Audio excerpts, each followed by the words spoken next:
we'll hear them when whether they are there or not, because people can say they are connected visually, but when you check, you don't hear them and you don't even see them. Okay, let's continue. Our next candidate, Chair, we can resume now.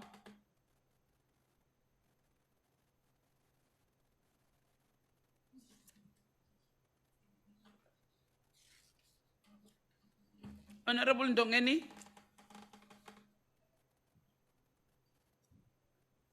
Yes, Chair, I'm here. Oh, okay. Ngicela ungitreat njengomntana omncinci kodwa okhoyo ingathi yanilibala. Hayi andikulibali my darling, it's because ngisuke ngibalile ukuthi sokukhuluma how many members. Okay, nexesha liphelile. Yeah, angikulibali. Uyazi uzokunikeza. You see, Chair? Natasha, you're fine now. Yeah, I see closer translation is not there as they were yesterday. No, they've connected now.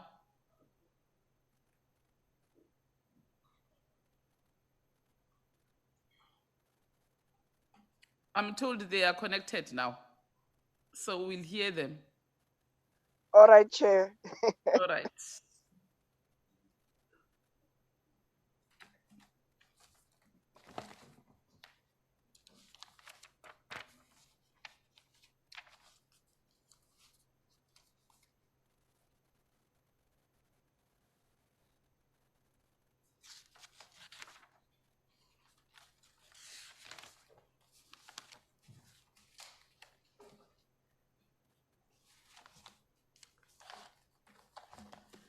Thank you very much, Chairperson. Mr. Mnguni is in. Over to you, Chair.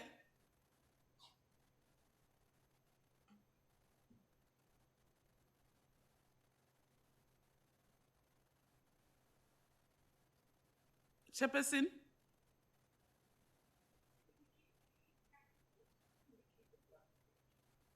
Oh, okay.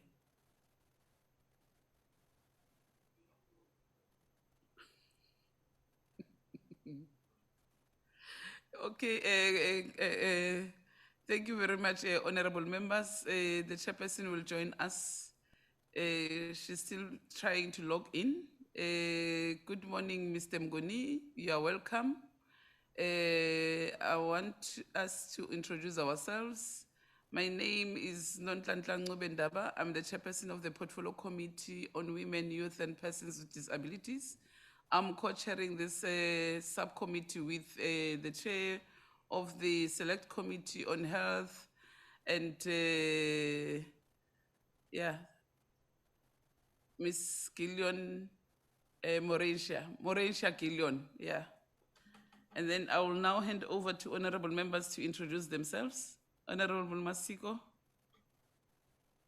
Thank you very much, Honorable Chairperson, and good morning, Mr. Mnguni. Welcome back once again. My name is Fikile Masiko. I'm a member of the subcommittee. All the best for your interview. Thank you, Chairperson. Good morning, Mr. Mnguni. My name is Audrey Madeka. You are welcome and good luck. Thank you to the chairpersons. My name is Louis Olompiti, and a very warm welcome to you, Lukona.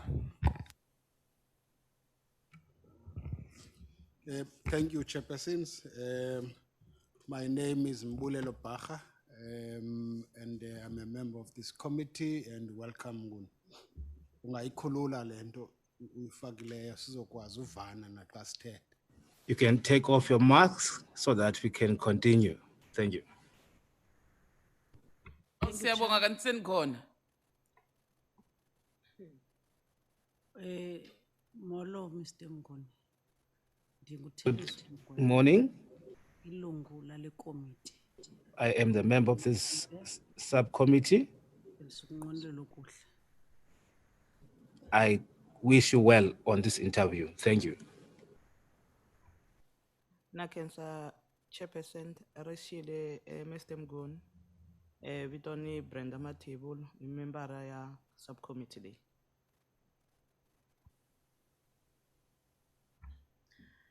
Good morning, Babu Mngoni. Okhulumayo ubuyitumelo Joyce wakamaluleke oyilunga lale committee. Konke kuhle kule interview.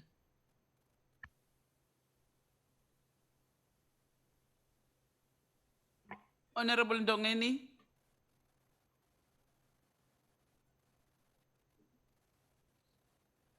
Molweni, molo mntakanguni. Good morning, Mr. Mnguni. Igama lam ndinguNokuzola kaNdongeni. My name is Ndisebenza Noxola kule Dogeni. I am serving on this subcommittee. Thank you. Thank you. Honorable Natasha. Good morning, Mr. Mgeni. My name is Natasha Ntlangweni. I'm a member of this committee, and all the best with your interview. Honorable Chair.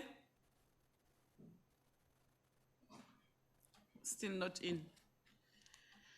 Thank you very much, honorable members. The chair will join us later. At least now you have removed your mask, we can be sure that you are the Mngoni that we have shortlisted. You know, I was worried when you were wearing a mask and I was asking myself, is this the Mngoni that we have shortlisted or who? But thank you very much for accepting our invitation. And we wish you good luck.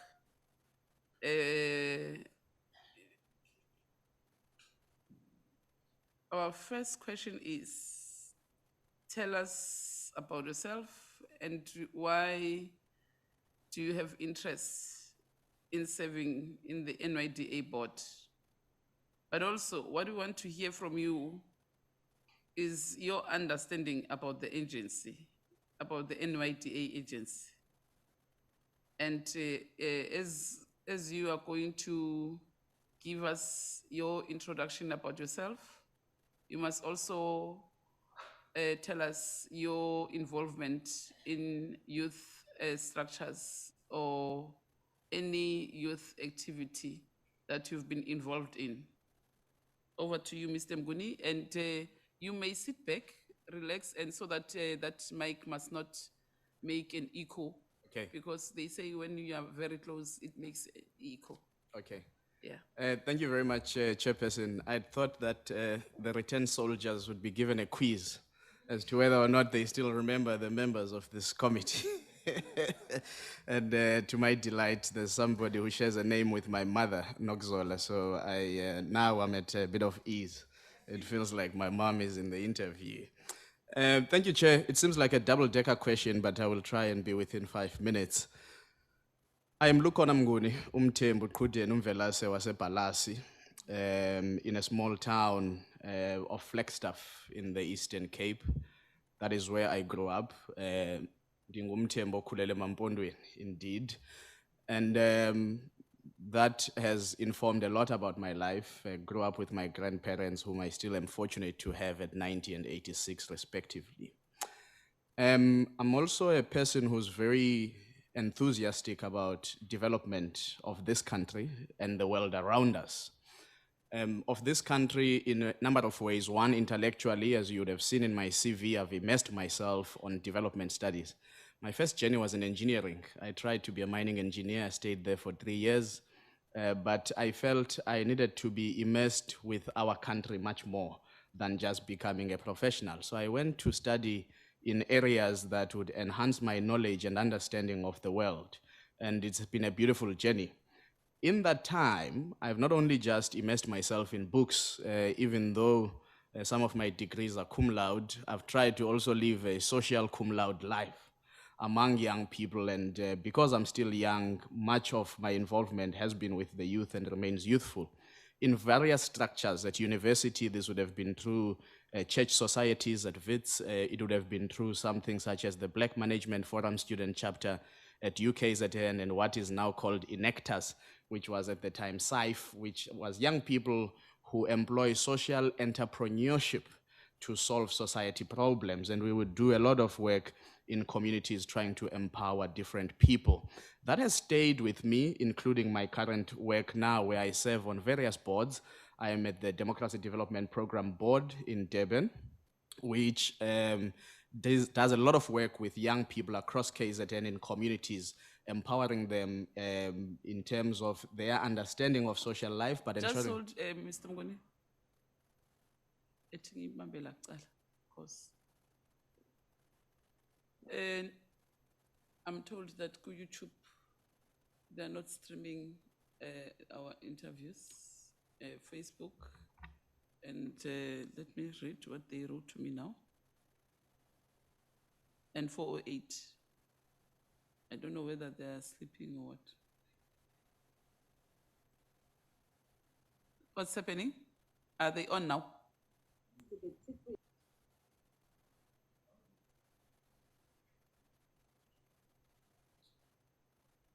Four eight not 4-8 is written. Oh, now Good she- morning, good now morning. she- Okay. Good morning, ma'am. 408, we are not. We are streaming. We are live on with NCOP now. We will only cross over to you. We will cross over to you at 1:45, just after 1:45. But on the social media platforms we have been, I will just text Novula quickly to affirm. Thanks, ma'am. All right.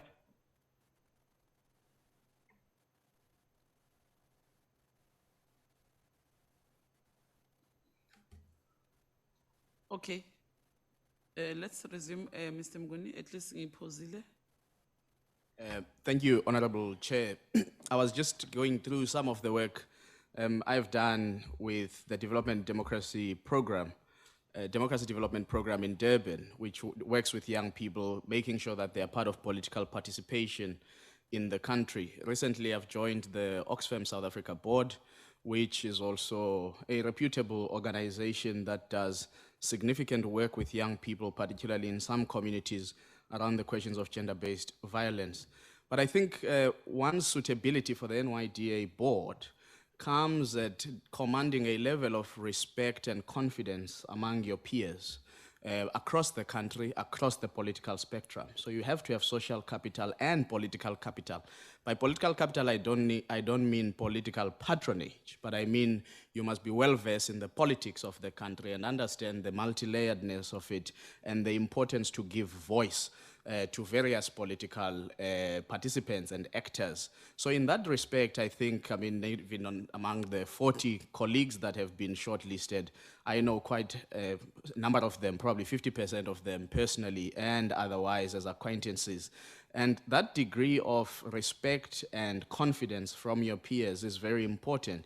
And as I've said, I've been across a number of universities in the country. I've remained in higher education at a lecturer level, researcher level, which has made me interact with young people in various respects. And that is important because it means every day I've now also been tasked with nurturing the future generation of professionals, future generation of academics and researchers. And I continue in that work, advising young people, advising youth organizations in my community.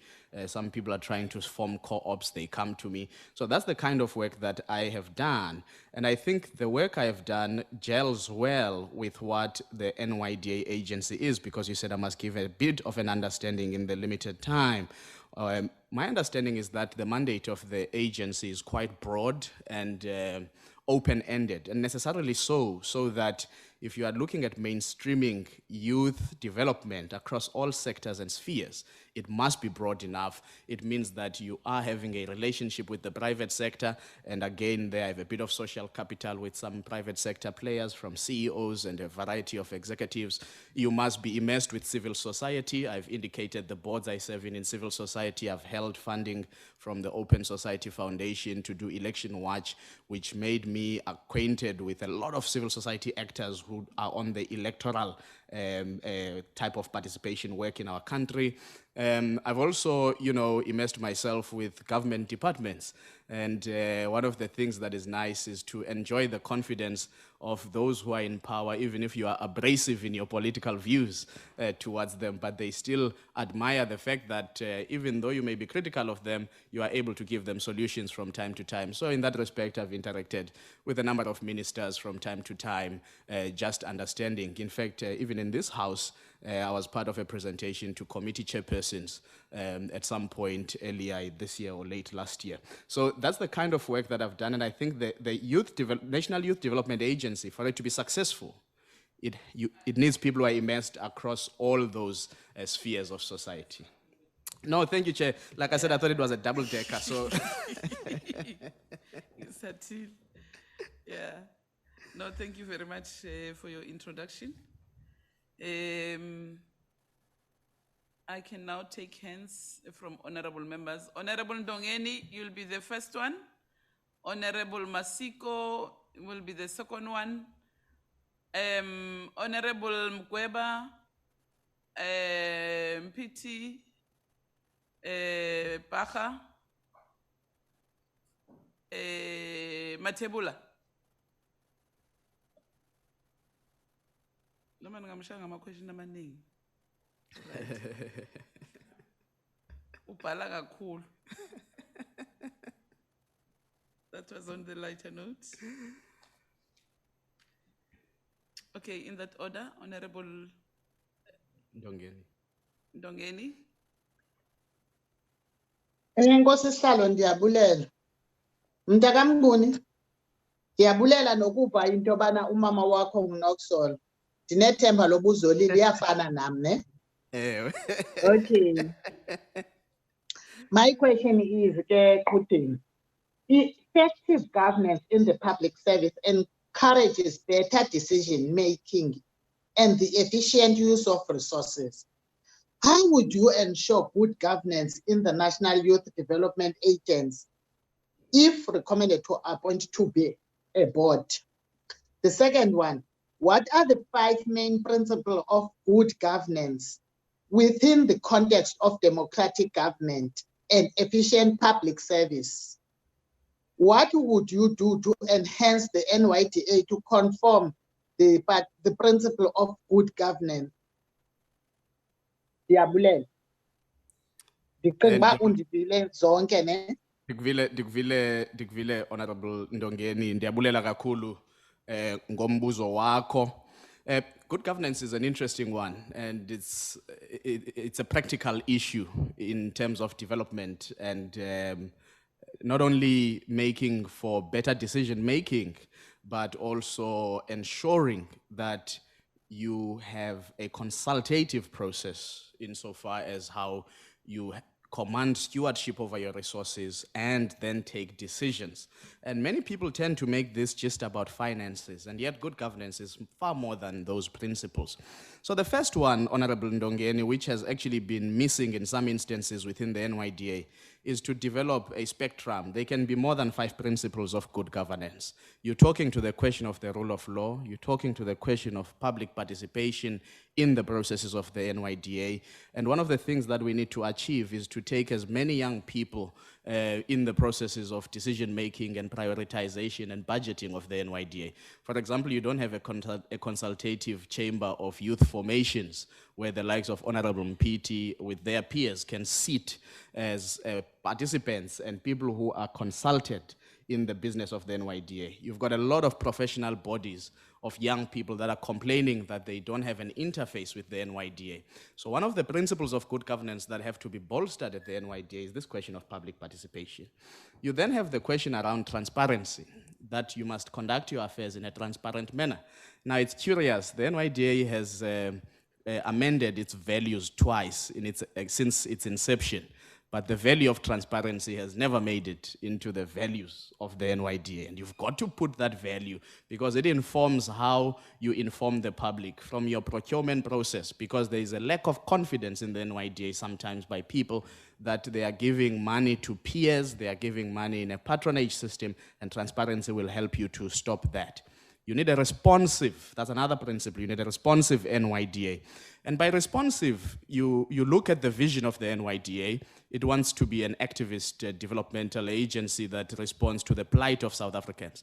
But that plight, which then creates a stated predisposition of the NYDA towards poor youth and rural youth, is well and good, but you also need to talk to the experiences of other young people who may not be poor, who may not be rural, but they still need a body that is vocal on their behalf. If you look at the impact of COVID-19 and how it's impacting on professional youth, people are losing jobs, they don't have a cushioning, people want to be redirected into different forms of employment. Fortunately, I now host a radio show, so much has changed since we last saw each other. And one young person says to me, I lost a job, I went into broiler farming. I'm now in broiler farming, there's load shedding. And load shedding means during the breeding stage of broiler farming, I may lose all the chicks.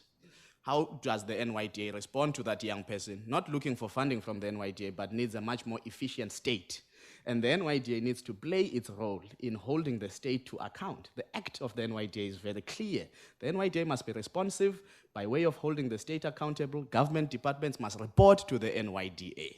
The NYDA must call ESCOM into order and get frequent results and updates from ESCOM as to why are we where we are with our energy production issues and how do we make that better. So across these 5 principles, of course, then you've got accountability. The NYDA must be accountable not only just to Parliament, not only just to the President, it must be accountable to the people of South Africa. Yes, accounting to Parliament is a way of accounting to the people of South Africa, but the NYDA must from time to time hold frequent media briefings that update the people of South Africa what is going on in that body. So these are some of the principles of good governance and what it means when you talk about effective governance and decision-making, stewardship over resources.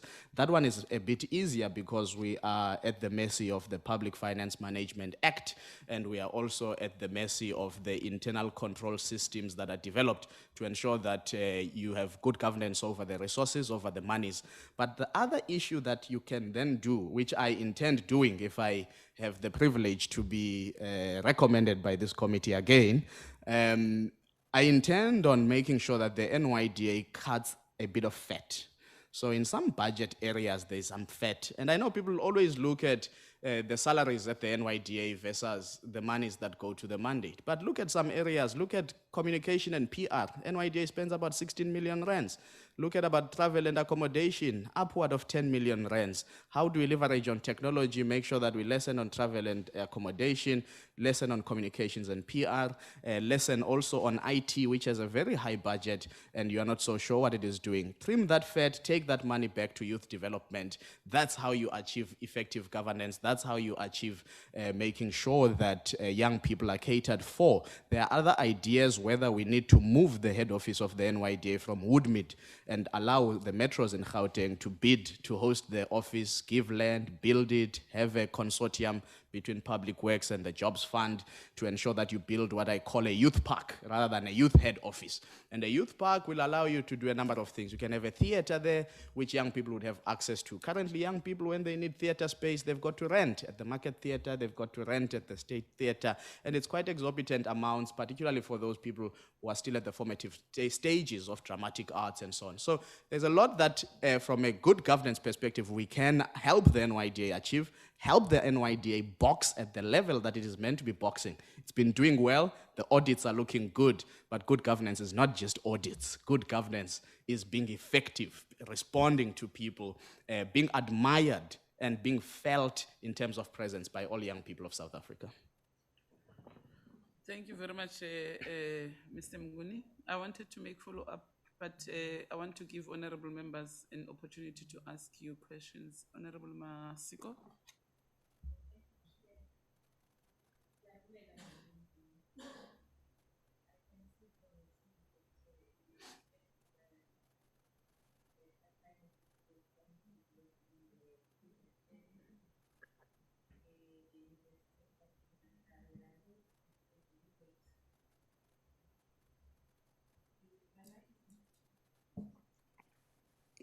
I hope that you are not part of what they call the UK's, already know. the UK's and mafia.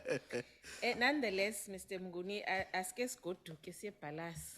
Yes. Emampondweni Mtam, where the NDP states that the rural communities should have greater opportunities to participate fully in the economic, the social, as well as the political life of the country South Africa. Now, in your own analysis, what do you think the role of the NYDA is in achieving that for rural communities? Thank you very much, Honorable Masigo. I'm not part of the UKZN Mafia, but I was part of the UKZN 4 that fought Prof. Mahoba during his tenure as Vice Chancellor. Story for another day, because holding power to account is something that I am notorious for.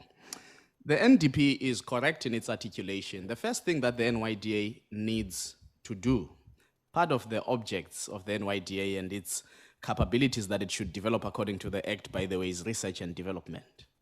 The NYDA should help government clarify what we mean by rural development.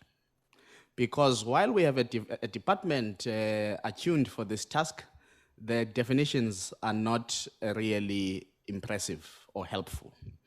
The second task is for the NYDA to hold the work of government in rural areas accountable. Now, how you do that in a number of ways. Remember, the Act says the NYDA must be represented nationally, provincially, and locally. Currently, locally, it's doing through fully serviced offices and then the district offices, which is inadequate for someone in Balasi because the nearest office is in Mthatha. That's money. A young person who has no money to get there is going to be problematic. I've been exploring with a number of people over the months and few years to say, what inhibits the NYDA to collaborate with local municipalities that in the youth office of the municipality, the NYDA has material input there to ensure that then the mandate of the NYDA trickles from national as a unitary body, and there are rubrics in terms of what to hold accountable the municipalities to. There's a local economic development in the municipalities. What is its mandate? What is its budget? How much of it is being spent on rural youth?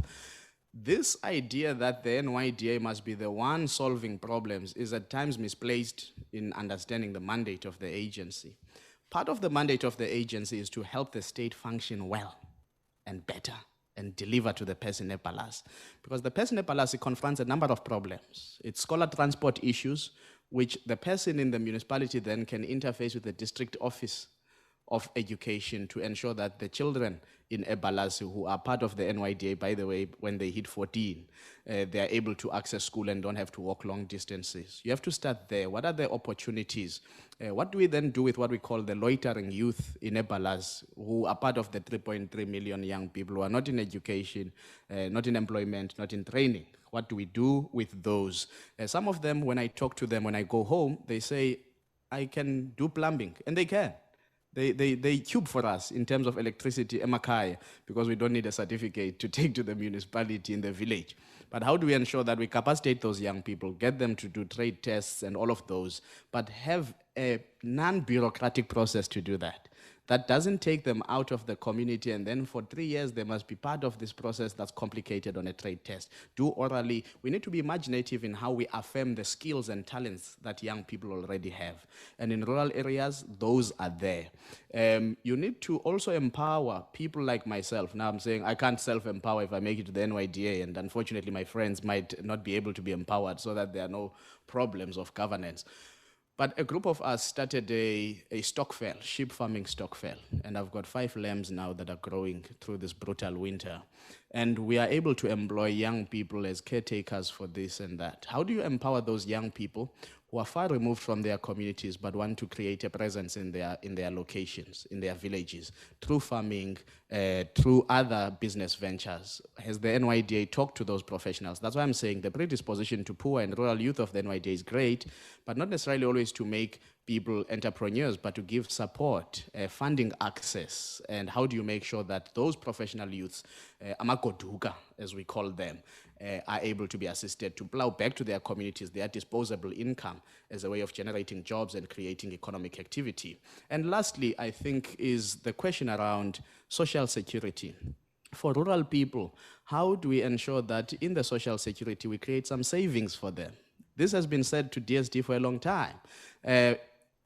People in rural areas have to spend so much money on funeral policies. You may be aware of this. Bereavement burial societies, which are now owned by funeral parlors but underwritten by very big insurance companies, right? Such as your Old Mutual, Metropolitan. How do you change that and ensure that there are savings within the state? That's policy advocacy for the NYDA.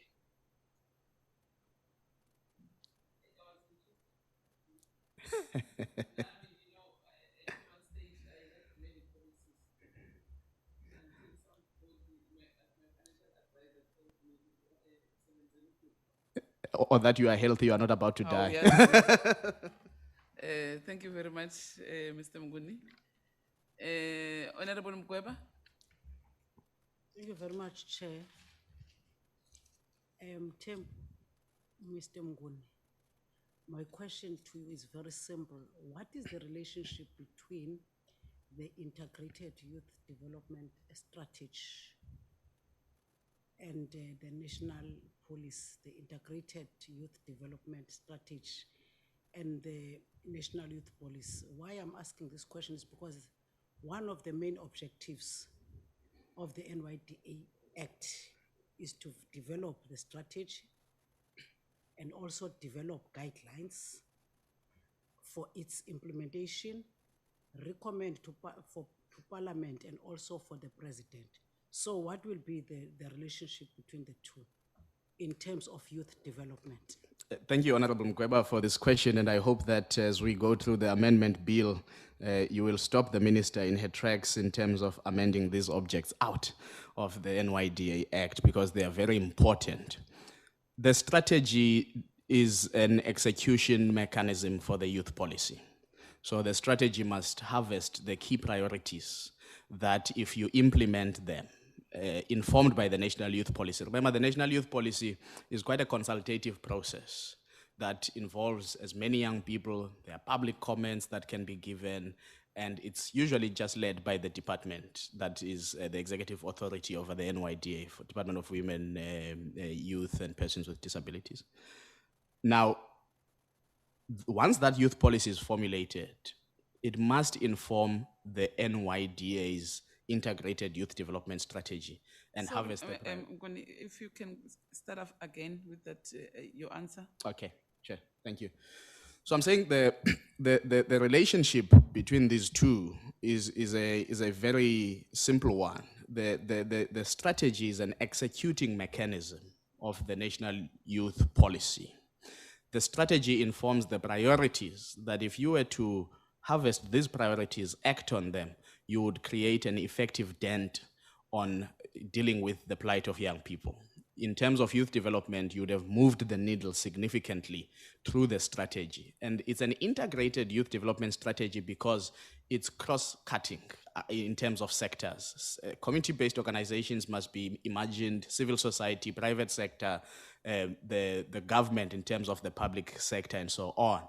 But because the NYDA also has its ability for research and development, another area which is lacking at the moment, but needs to be bolstered up, and I think people like myself who have immersed themselves in research up to now as PhD candidates can give a bit of leadership in terms of developing this research and development component of the NYDA. That research and development should then inform the ongoing amendment of the integrated youth development strategy, so that as conditions change, so if you have a disruption such as COVID-19, how do you adjust the development strategy? What informs this? So you must be able to do what we call in the evaluation space, rapid evaluations, and be able to inform the adjustments that you are seeking for, so that you impact on the changing dynamics of the day. And the NYDA is a good custodian of this integrated youth development strategy, simply because it is given the legislative mandate by Parliament to ensure that everybody in the country is actually doing something for the youth. It's not the NYDA that must do things for the youth. It's everybody in the country that must do something for the youth. The NYDA must initiate, must implement, must monitor, must evaluate that everybody, including JSE listed companies. Currently, what is the NYDA doing to ensure that the top 40 JSE listed companies are actually implementing something on youth. There's nothing on their agenda. So people say, what is the NYDA doing for young people? By failing to hold those JSE listed companies accountable on the youth agenda, the NYDA is failing young people. Not because they don't have enough budget. Budget might be a problem in some degree, but budget might not be a problem in some respect. Is the NYDA getting the yearly reports from all government departments on their youth strategy, on their youth agenda? No, it is not. And how do we ensure that we instill a leadership at the NYDA that will be able to do all of this work? Because the work of the NYDA is very broad. It's broader than the things that they report to this house. And I think the NYDA is probably executing currently about 30% to 40% of its mandate.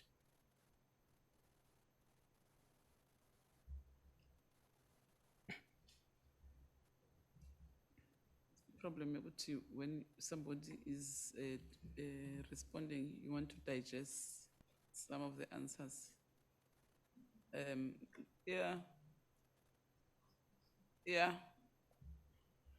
Honorable Bacher, is it Mpiti first or Mpaka?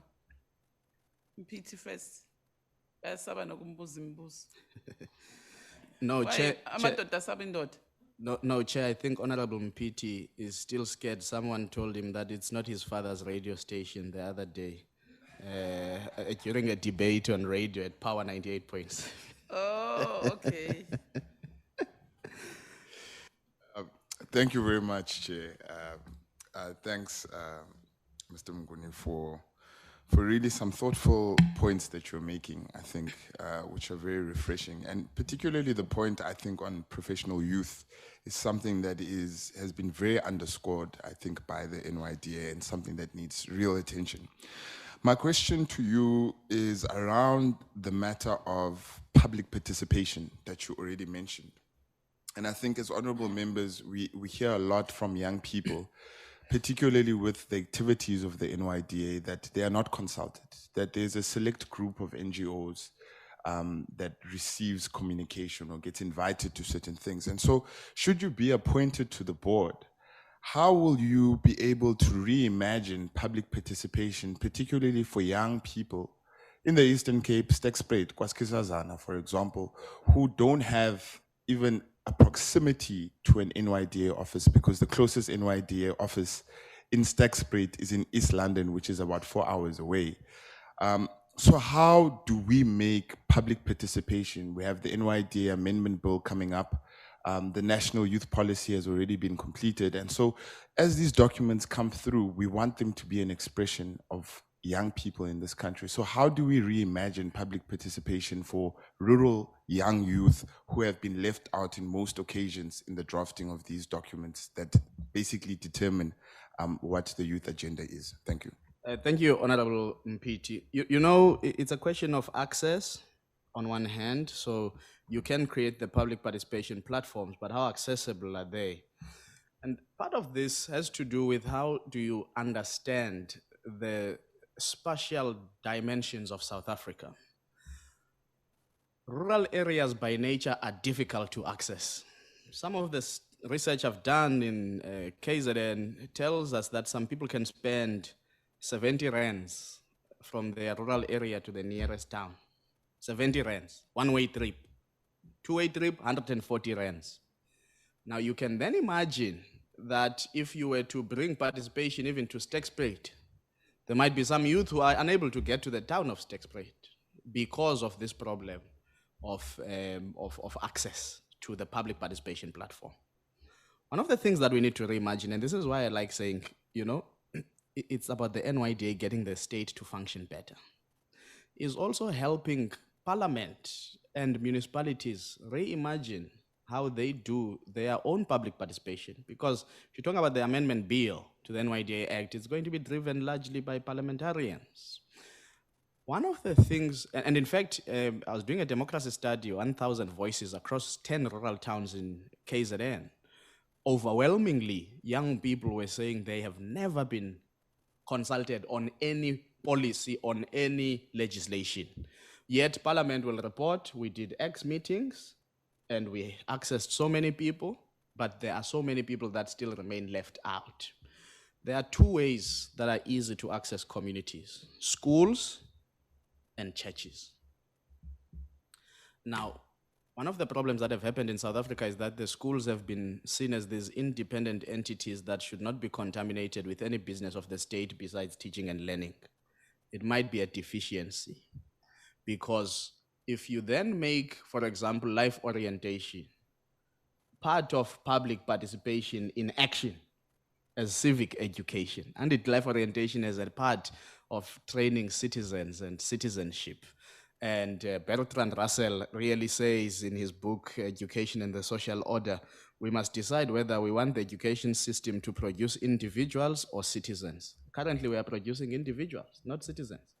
How do you integrate participation through the LO teachers and ensure that you can send a small quiz for a number of grades to do in a school, and you tally those and tabulate them?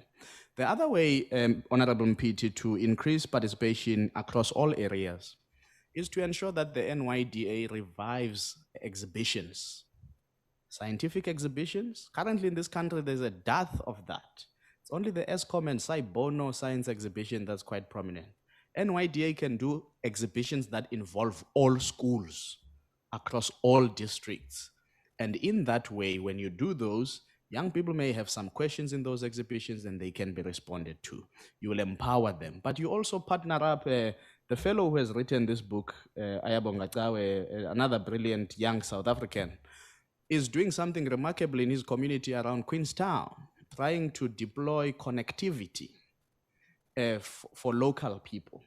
How do you help an Ayabonga Tawe to scale up, even though we have not rolled out spectrum, data has not fallen, but use the innovation that he's using to connect as many young people as possible? Because in your rural areas of Stexprate and Flagstaff and Weather Kumkanyagud and so on, people are on cell phones, they have WhatsApp.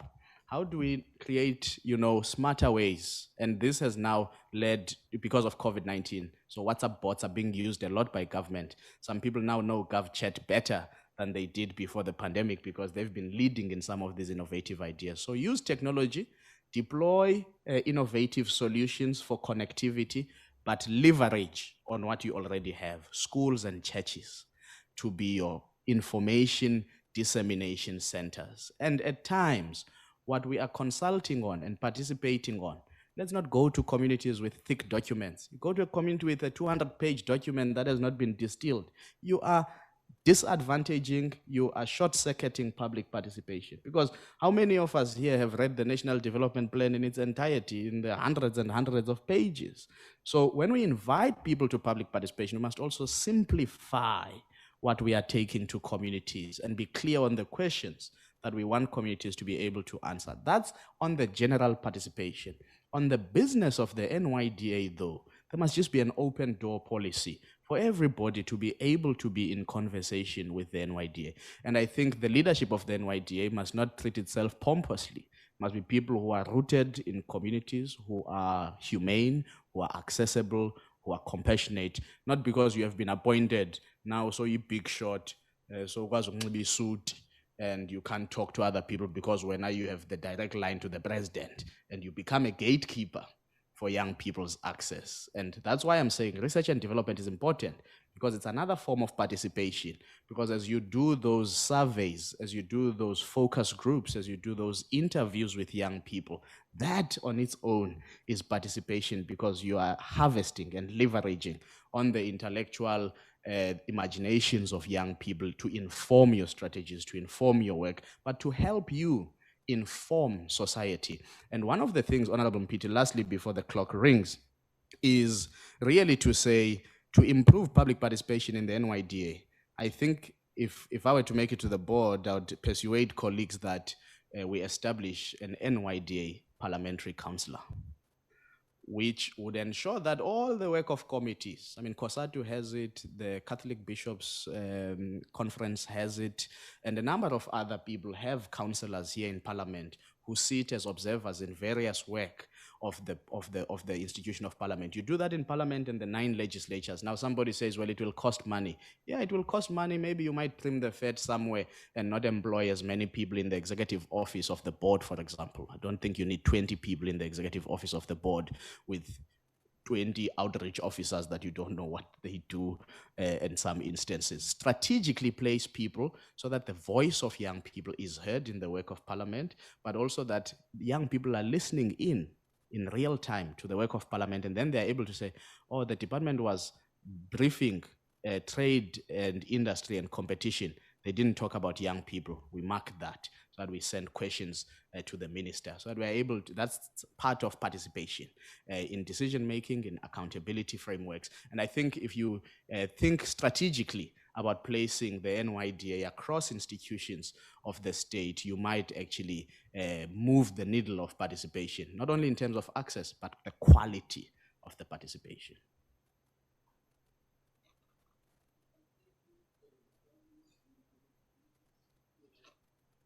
On how that council should be operating or be established to do what. So that's why I gave you 1 minute more. So that means, Baha, you have less than 30 minutes, 30 seconds. In 1 minute, to have 30 seconds. Over to you, Honorable Baha. Chair, we were disadvantaging me, but it's fine. I think that it would be great if this was not timed at this level, because no, I'm with you, Chairperson, because I think that at times in the interviews that we've had, Chairperson, we've had brilliant ideas from young people, and I think that maybe it's a call on all of us here to say that maybe this committee has a task of bringing young people together, and we sit and listen to them, what it is that they want to bring to the table, and how can we assist as parliamentarians to make sure that young people get the help that they need. But yeah, so I'm saying, Chairperson, that is triggering a lot of thoughts in my head as I'm listening. But what I want to check from you, Ngoni, is having listened to what you are putting before us, there could be say 3 things that you would do immediately if you were to be appointed in this position. More than 70% of young people are unemployed as we speak. And they don't know what they are going to eat tonight, some of them. Some of them were relying on the 350 rands that the government was providing. And so beyond that, there's nothing more. What would be your 3 key areas that you think we should embark on as we appoint you today, that this 1, 2, 3 must be done as soon as possible, so that we are able to have the kind of young people that have hope that from here on, we have hope that our country is taking us seriously and will be able to contribute meaningfully. Thank you, Chairperson. I hope I'm not going to get into trouble, Honorable Bacher, but I do want to make a preface statement to say youth unemployment can't be solved in an ailing economy. We can have all the brilliant ideas, but if this economy continues to perform the way that it is today, those ideas will fall short. Those ideas will be unsustainable. And this is why when you see the president, Youth month, new initiative, no questions about the previous ones. Why? Because they are unsustainable. The economy is not viable for youth development. So one of the things that we then would have to do as the NYDA is to go and get a concession from the Infrastructure Development Office in the presidency, from Dr. Spudla Ramachupa, to say in your budget, so President announces here yesterday about Transnet and the ports, you talk about 100 billion.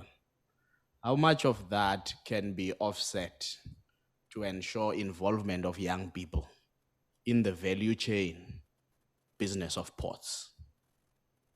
Some young people are already trying to play in that space. My colleague and brother that you interviewed earlier is in that space in Durban. But it's difficult because they're established players in the oceans economy, for example, which are hogging the space.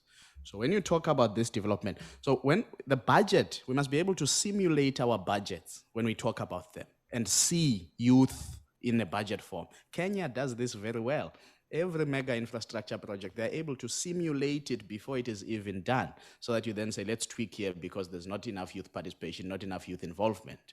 The infrastructure is not going to run itself. So every infrastructure budget should have a component of skills development, which is then going to look and after the infrastructure and service the infrastructure. So that's the first thing, to get that concession from the Infrastructure Development Office. As these big businesses are circling around there in terms of these strategic projects that they are implementing that get gazetted from time to time, we are able to see youth in those projects. That's the first thing. The other one is just to ask the president to do away with certain initiatives that have not worked. I know he spoke glowingly of the Youth Employment Service. That has not worked. It needs to be scrapped.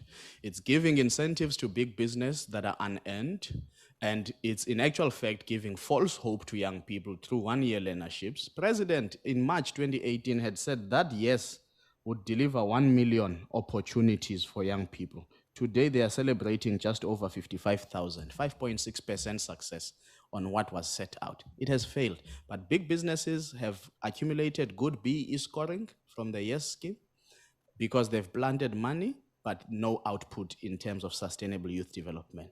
Now scrap these things so that you don't give young people false hope, but also you don't give big business unearned incentives, because it's a problem. Because then they are able to bid for projects that they would not ordinarily be able to bid for in the state because they've got better BE scoring via a scheme that has really become that, a scheme and not a developmental agenda. So scrap some of these things. And the other place where there's money in this country is the Jobs Fund. So the NYDA must go to the Jobs Fund and audit the work that the Jobs Fund is doing, but also get more concessions for participation, particularly in the agriculture sector. Jobs Fund currently has one partner that is deploying funds in the agricultural sector, and it is not necessarily sustainable either. People are defrauding the system in some instances. Ensure that there's good governance at the Jobs Fund and how that is done. So I think that would be the first in terms of unlocking funds. The second one would be, well, those are three in some way, but the other one is to go to the major banks in the country and with Treasury, try and unlock a fund for small, medium, micro enterprises. In Brazil, there is this strategy that they do. In terms of the government deposits, the banks must spend a particular percentage on small businesses. So government deposits to banks, a particular percentage must go to funding small businesses and cut the red tape. So if we can raise R1 billion for small businesses with the banks and Treasury, knowing what deposits go in with very minimal red tape and a different way of looking at shorty and guaranteeing those loans and so on. If R1 billion is what we can unlock for small, medium, and micro enterprises with the banking sector, with the help of Treasury, I would be very happy if the NYDA could do that. Because as I've been trying to say today, it's not about the budget that the NYDA holds. It's about what the NYDA can unlock in the country for youth development, and that would be part of what we can unlock. I mean, you talk about other things which may need more time to talk to, such as public employment and all of these other social security schemes. They also need time. There's a discussion at DSD about the basic income grant. The NYDA has not developed a position on that, so we need to really do some good work on that speedily. Thank you very much. Baba Mnguni, Honorable Matebula.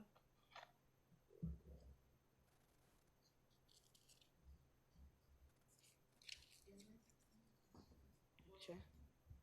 Thank you very much, Chair. Mr. Mgun, the research showed that in our country, young people are still excluded to participate in the mainstream of the economy. We have entrepreneurs who produce goods, but they don't have access of markets and finances. If you are elected to be a board member, what can you do to assist such entrepreneurs? Thank you, Chair. Thank you, Honorable Matebula. Not just excluded in terms of economic participation, but politically disenfranchised as well, which exacerbates the economic problem because young people don't have representation in the structure of economic power. And this is in the structure of political power, rather. And this is creating a problem because their voices are outside. They are lobbyists. rather than decision makers. So this is why I've been sympathetic at times to thinking around youth ministry, which is something that an organization such as the IFP has punted on for a long time, that there should be a youth minister in this country who's youthful, by the way, as youthful as the Botswana one or Rwandese one or Zambian one, rather than what we might have here at home. And a youth minister would help in cabinet now amongst colleagues to unlock some of these issues to markets and finances. I can't sit here today and say I've got a grand idea on how to get young people into markets, but I think as the NYDA, what we should be able to do is to scrutinize the master plans that the President and the Department of Trade and Industry and Commission and Competition have been coming up with. Master plan on poultry, master plan on the automobile industry, master plan on sugar, master plan on this, because these master plans are intended to recalibrate these industries that were actually once viable. I mean, I'm sure Honorable Masigo, you know, sugarcane has become buildings in some instances where Tongat Hewlett is actually rezoning from agriculture to commercial land to residential land. So these master plans, the question would then be, how do you create partnerships to ensure access to markets? I mean, at some point I was chatting with Ndade Roel Koza on how he has created markets for subsistence farmers on avocados where he farms. So he exports. What he then does is to pull together with subsistence farmers around him, and then he's able to send to the export market with his harvest, and then give back to those. So how do we create these linkages between established? So if you're talking about markets, it will be a variety of things. It will be in the crafts, it will be in the arts, it will be in agriculture, it will be in crockery. I mean, people are now coming up with very nice plates and spoons and all of these things, but they don't have the markets. But there are established companies that are already accessing markets outside. So don't reinvent the wheel. Create the linkages. Make sure that the big guy sees an incentive in ensuring that they carry some of the material that young people are producing. So as I say, it's not about reinventing the wheel. It's about leveraging on what exists, which takes me back to my initial question on the top 40 JSE listed companies, for example.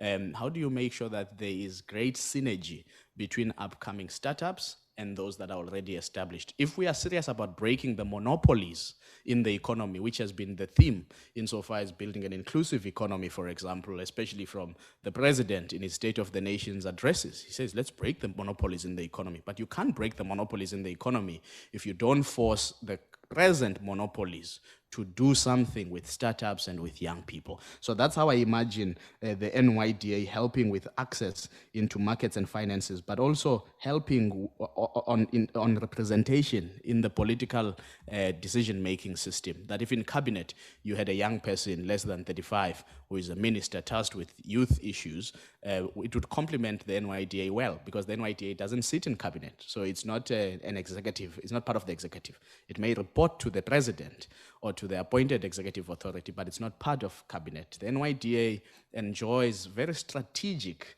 independence, and unfortunately it has been turned into some role where it's the support caste to government. NYDA is not the support caste to government. Because it's a creature of statute, it doesn't make it a support caste to government. NYDA is meant to hold government accountable. And so I think those questions to markets, to finances, as I said to Honorable Bacha, let's get the big businesses and big banks to unlock some money through government deposits for young people. So if I may ask you a question, Mr. Mgoni, what is your view in terms of the Department of Women, Youth and Persons with Disability, the NYDA, in terms of their role and responsibilities and their working relations? How can you maybe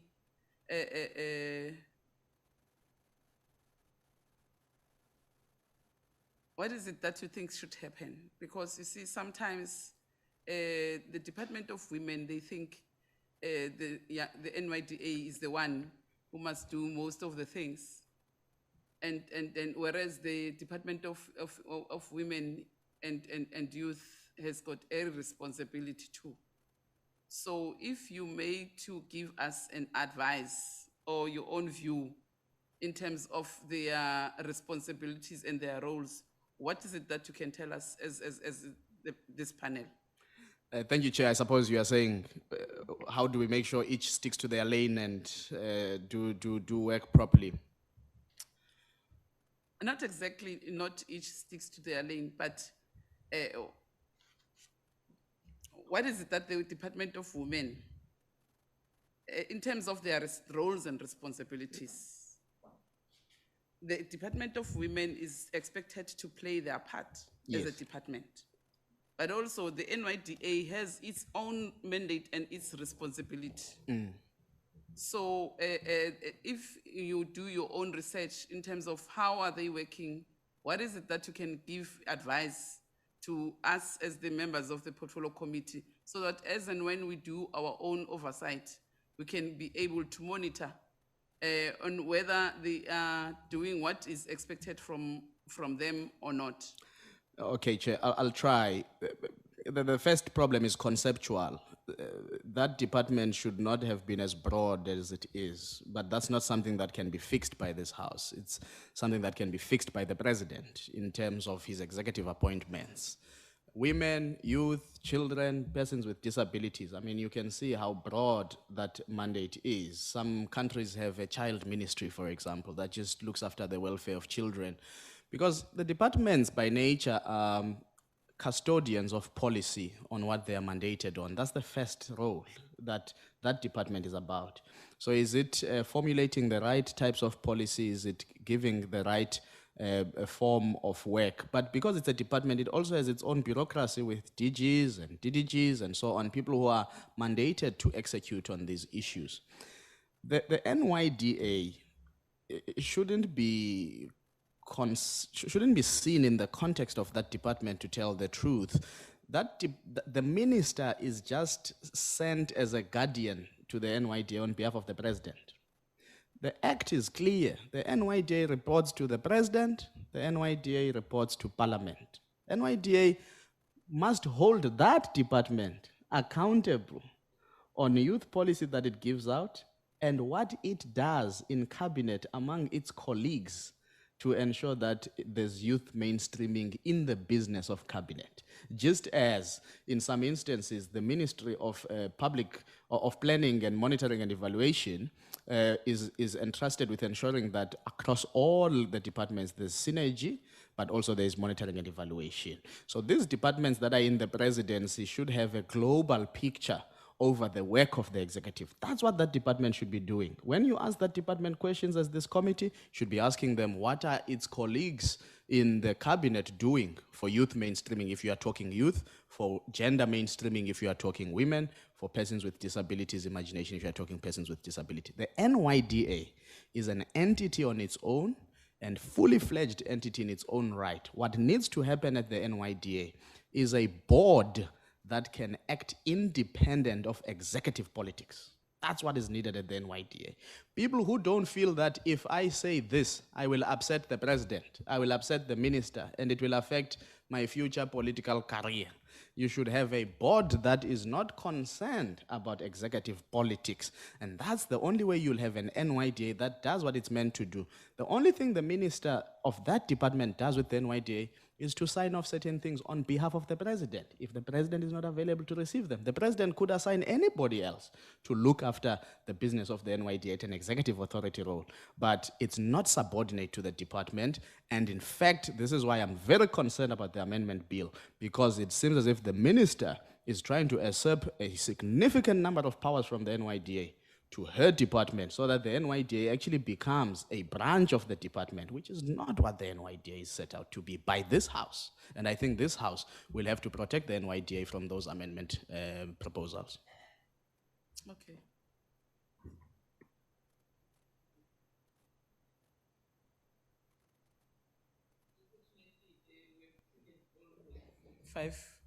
Five minutes, including the 5 minutes for follow-up questions. Yeah, thank you very much, Mr. Mguni. Thank you, Chair. We wish you good luck and ngibonile nikopisana lapha noNdlela. Just angwatshelanga ma-member ukuthi benikopisana. If you knew how many of the 40 people have conversations, because we are peers, we are a cohort of young people who respect each other, who have worked with each other, who have admired each other. I mean, you'll be chatting to my brother Pedro Mzileni later today, in the few days to come, Opel Pile and others. So it's a huge community. Everybody talks to everybody. Yeah, no, that was on the lighter note. But thank you very much. No, thank you, Chair. Yes. I think we have exhausted a lot of time with Mr. Mguni, so we're not even going to give him an opportunity to ask us questions. I got in trouble the last time I did that, so I'll take a pass. Okay, thank you very much, Mr. Mguni. At least you are understanding, because other candidates won't understand. No, thank you, Chair. Thank you very much. Thank you. Thank you to all the honorable members as well. Thank you very much.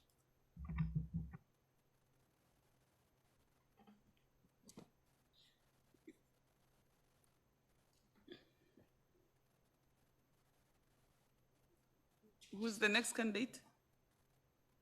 We are going on lunch at what time?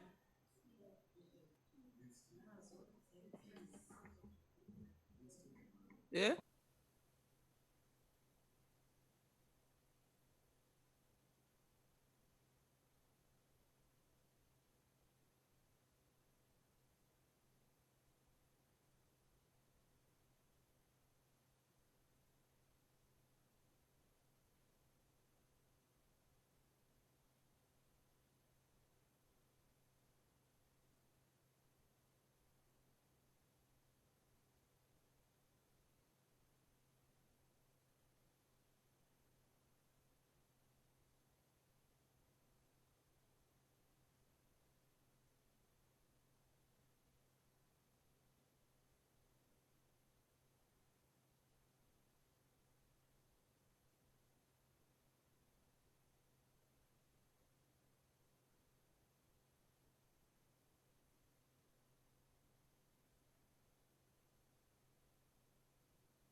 Okay, thank you very much, honorable members.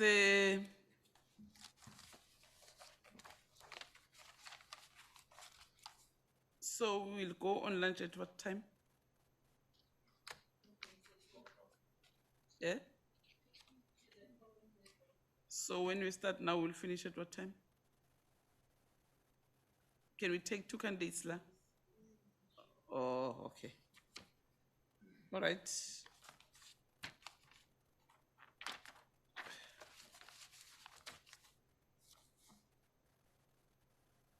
Miss Makhatla Tepa. Ne?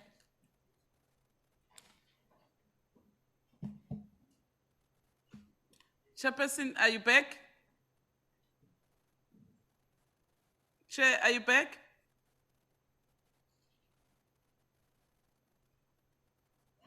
Okay, good afternoon, Ms. Makhatla.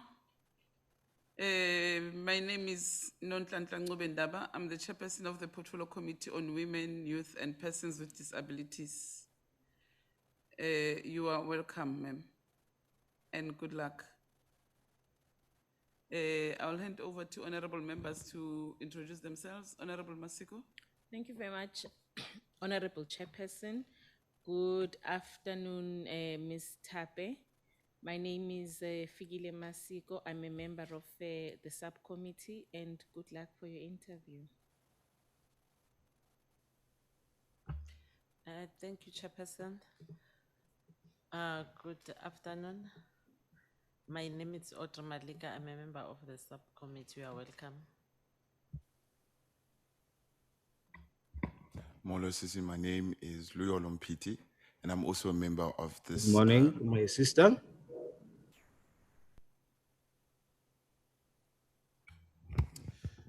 Good afternoon, Sisi. My name is Mbulelo Baha, and I'm a member of this committee. Thank you so much. Good afternoon, Makhatla. My name is Telisom Gweba, and the member of the committee. You are welcome and all the best. Good afternoon, Ms. Makhatla. Enhlikani sesi vetoni Brenda Matebo ni member ya this subcommittee. We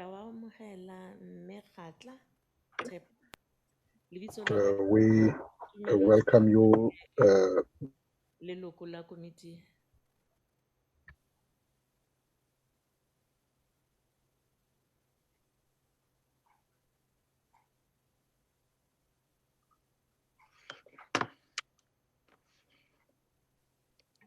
Honorable Ndongeni. Thanks, Chair. Molo Sisi, igama lam ndinguNokzola kaNdongeni, ndiserva kule committee, ndikunqwenelela okuhle konke. Chairperson, I'm here. Okay, Honorable Natasha. Good afternoon, Chair. Good afternoon, everyone. Dumelang Sisi. My name is Natasha Ntlangweni, and I'm a member of this committee. Best of luck with the interview. Over to you, Chairperson. Thank you, Chairperson. Ms. Deba, my name is Marincha Gillian. I am the chairperson of the Select Committee on Health and Social Services, and also the co-chairperson of this process.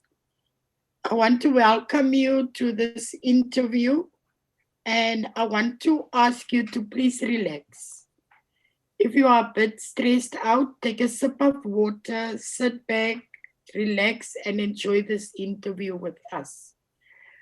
I briefly want to ask you to give us an overview about yourself and your personal as well as academic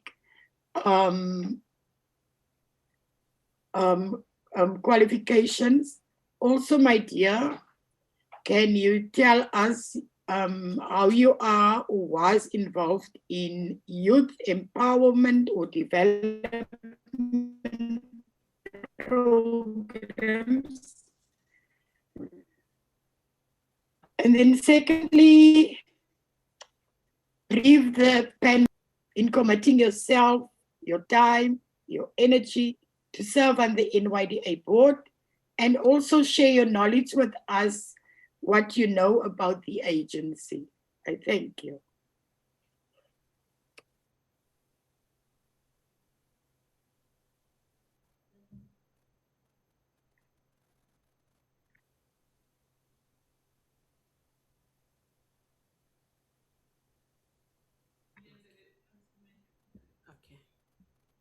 Okay. Ke rata ho tjha sebaka se. Okay. Okay. Is it okay like this? Thank you. Okay. Ke rata ho tjha sebaka se ke dumedishe maloko ka moka a committee e, and also appreciate the invite to this interview. Like you see in my CV, my name is Makgatla Thepa Lepale, but for the official purposes, I'm Makgatla Thepa. I was born in a village called Ramakgato Lechachana, Maboini. It's a village in Limpopo province. That's where I started my elementary schooling. Then I moved to stay with my grandparents and proceeded with my primary schooling and also my high school. I matriculated in 2002, and in 2003, after passing my matric with an exemption, I proceeded to the University of Venda. I know it is not there in my CV. I proceeded to University of Venda to study for an LLB degree, but I did not complete LLB degree because of financial exclusion at the university. Then after I dropped out, I did some odd jobs in trying to save money to go back to university to complete my LLB degree. But as you know, coming from disadvantaged background, it is not easy for a young Black person to save money because there are other necessities that you need to assist with at home. So after not securing some funds to proceed with my LLB degree, I got a second chance in life that I grabbed with both hands when I got a bursary to go and study public administration at the University of Limpopo, Tefliop campus. That's where, even though I was not happy to study a new degree, but I realized that education it is the only tool that will make me emancipate myself and also my family. That's when I took an opportunity and completed my degree on record time. And I joined the labor market in 2010 to work as an intern, but also an admin clerk at Department of Roads, the then Department of Roads and Transport. When it comes to, and then I also worked at National Department of Water Affairs in Pretoria. I'm currently working at Capricorn TVET College as an admin clerk responsible for procurement at the Polokwane campus, but I'm also a part-time lecturer. I've lectured public administration, I've lectured municipal administration and also public finance. For my activism was actually shaped by the environment in which I grew up in. Like I indicated to this committee that I'm Lepale, Thepa Lepale, it's because Lepale is my father's surname, where I was born in. It's a large family, a polygamous family, so to say. So growing up, being born in that family, when I used to visit my paternal side, I could see that as a young woman back then, I was affirmed that there's nothing or there's no space I cannot occupy, because my then grandmother would tell me that, I'll put it in Sepedi in how she used to say it, that "Kalepale re busa ke basadi," loosely translated that in our home we are led by women. So that I carried with myself when I grew up. And when I went to the University of Venda, I joined Pan-Africanist student movement. And that's when in my first year, when it was very rare for first years, because you know that first years are called freshers, when I was elected the secretary of the branch in that campus. And in my second year, I was seconded to the student parliament. And I must indicate, Chairperson, that I was not only forwarded to the student parliament because I was a woman, but because of my capabilities. Those who studied with me will assure that during that time, I was one of those who spoke out against squatting. When the university management wanted to ban us from squatting in our rooms, we spoke out because the university could not provide alternative accommodation for us. I remember we coined a phrase called Operation Maskhalisane, because we said that if the university cannot provide alternative accommodation, then where are we supposed to go? So I did not go to the student parliament to decorate or to be there just to observe, but I served my purpose and spoke out against many injustices against the student populace. Then I also served in the debating team in that university, but when I proceeded to the University of Limpopo, even when I told myself that I want to take a back seat from student politics and focus on my studies because I did not want to mess my chances of getting a bursary or fail. But when you are a leader, you are a leader. I found myself leading various youth organizations, both political and apolitical.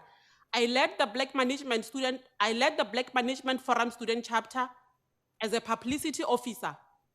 And also outside the university community, I led Mula Youth Council. And I must indicate that when I was the chairperson of Mula Youth Council chairperson, I'm one of those who pioneered or started Mula Youth Council in the local level. It was the first municipality to have Mula Youth Parliament, so to say, because I used my experience as a former student, as a former member of student parliament. And in that Mula Youth Parliament, we invited members of different political organizations. And I must indicate that it brought harmony and political tolerance in our community or in our municipality of Mula. Then there are a lot of organizations that I led. I would mention that I also led Botlokwa Community Radio Station Board. I led Botla Education Trust. But my recent and my most proudest leadership is when I founded an organization called Ponelopele Reading Club and Library. Ponelopele Reading Club and Library, it's a reading club in the rural village of Botlokwa Dipateni, so to speak. Dipateni is where I'm currently based because of marriage.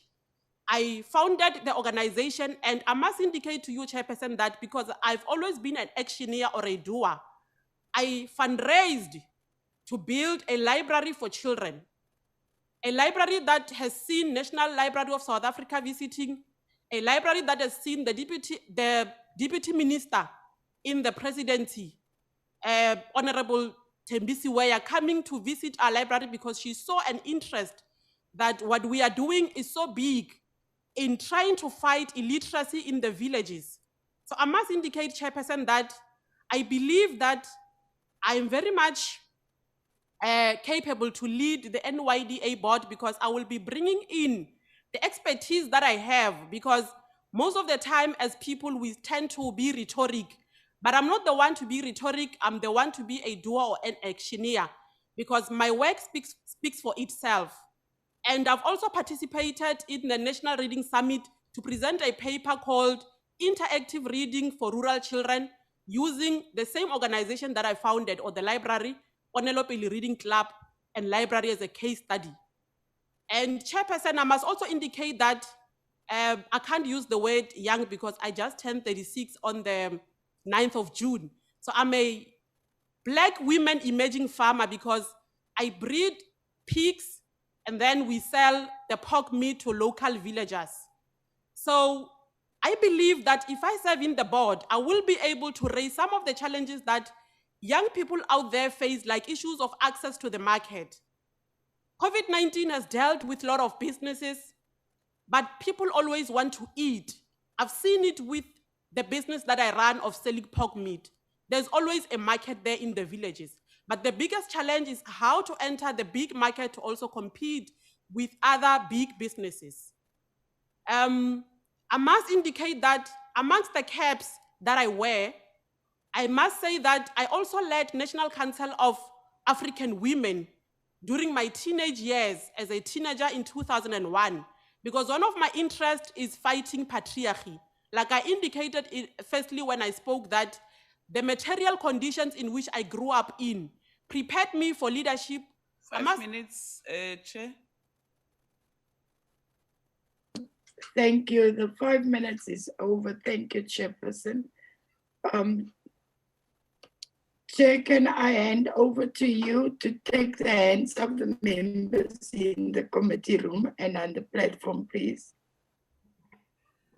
Thank you very much, Chairperson.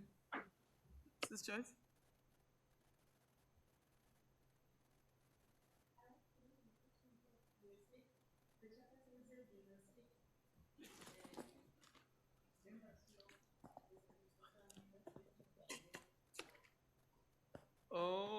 Okay.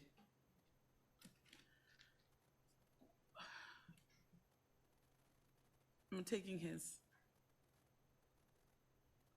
Honorable Maduleke, Honorable Mkweba, Honorable Ndongeni, Honorable Natasha, The corner chair. okay, Natasha, Honorable Natasha,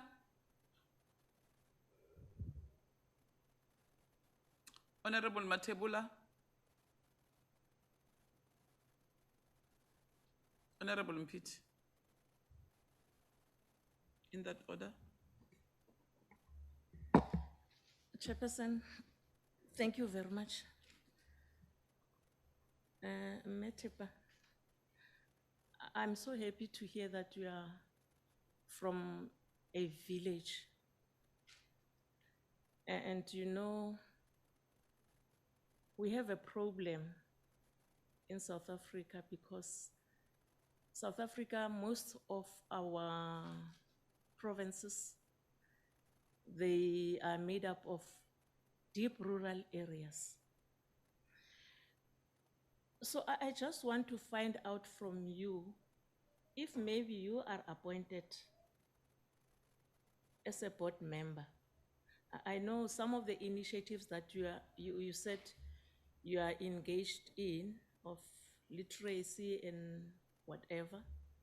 But now if you are appointed as a board member in the NYDA, what will you do to ensure that a young person in Makwarela, in deep rural Venda there, a young person in Sikukune,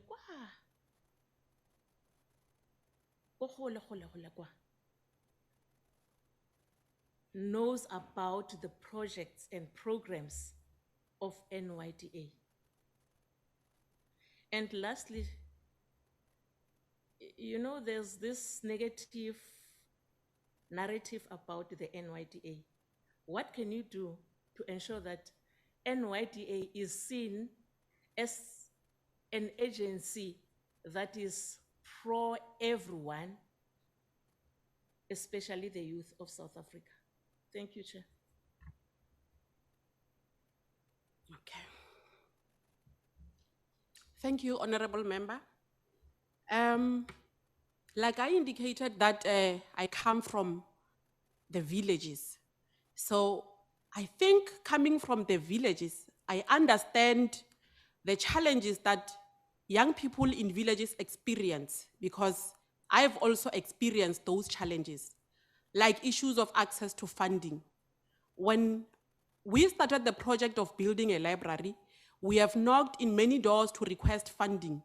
But after realizing that no doors are opened, we took it upon ourselves to fundraise on our own through social media campaigns. Like amongst the campaigns that we had was Donate a Brick campaign, where people would donate R1 and so forth. And that's how we came about building a library.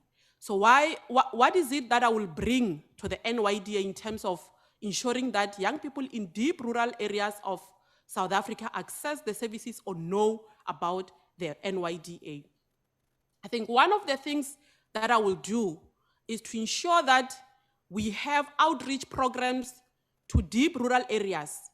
And also, these outreach programs, they should not only focus on speaking about entrepreneurship only, because I think I must bring it to the attention of the committee that there's a wrong perception from young people in rural areas to think that NYDA is only there to fund their businesses, which I believe that NYDA has got a bigger mandate than that. NYDA has got a responsibility to foster social cohesion in society.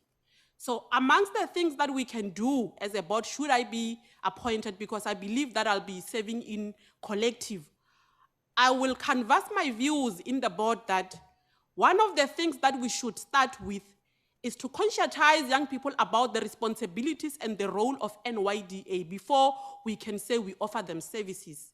Because a lot of young people, when they knock in the doors of NYDA, the first thing that comes to their mind is funding. So in ensuring that these services of NYDA reach young people in deep rural areas, Chairperson, you would agree with me that local government is the government that is very closest to the people. In fact, our people, when they become in contact with government, it's when they go to the local government, municipalities. So I would ensure that NYDA have got a database of all the especially local municipalities in South Africa. Then the NYDA should work with local government, in particular, local municipalities, in each and every local municipality, especially those in rural areas where services are hard to find. They build local offices, or if they don't have resources, they can foster a working relationship whereby one of the offices in the municipality will be assigned for NYDA office, so that young people would knock into the offices of NYDA and get services. So I believe that if NYDA has to have a working relationship, not only a relationship on paper, but a working relationship with local government, in particular, local municipalities.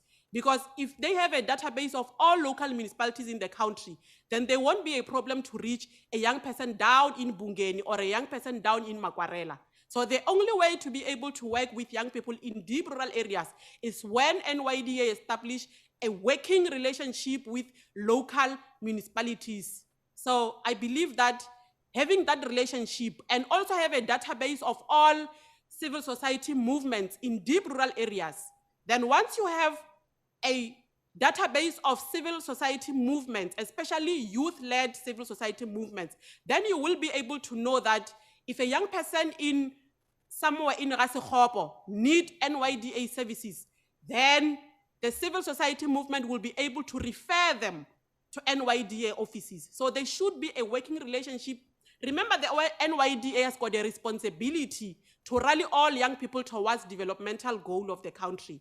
So if they have a working relationship, rally all civil society movements, especially those that are led by young people, then we shouldn't be having a problem of reaching young people in deep rural area of Sibasa or Makwarela. So I think I've answered the question, Honorable Member. Then the second question, which says that the agency need to be seen pro everyone.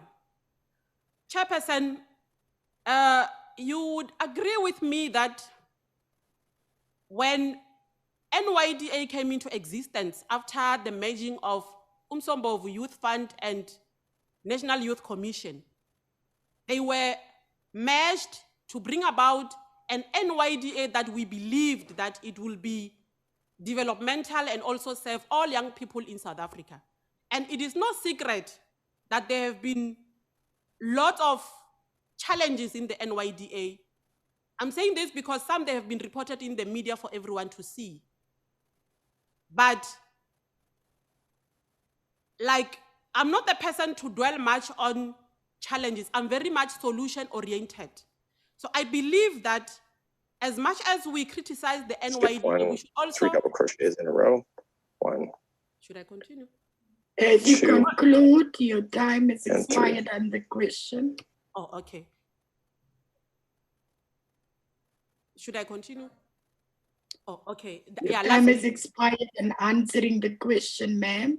As you conclude, we must move over to the next question.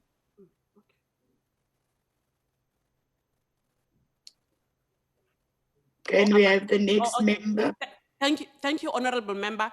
In conclusion of answering the question, I'm saying that we should also compliment that the NYDA is trying to redeem itself.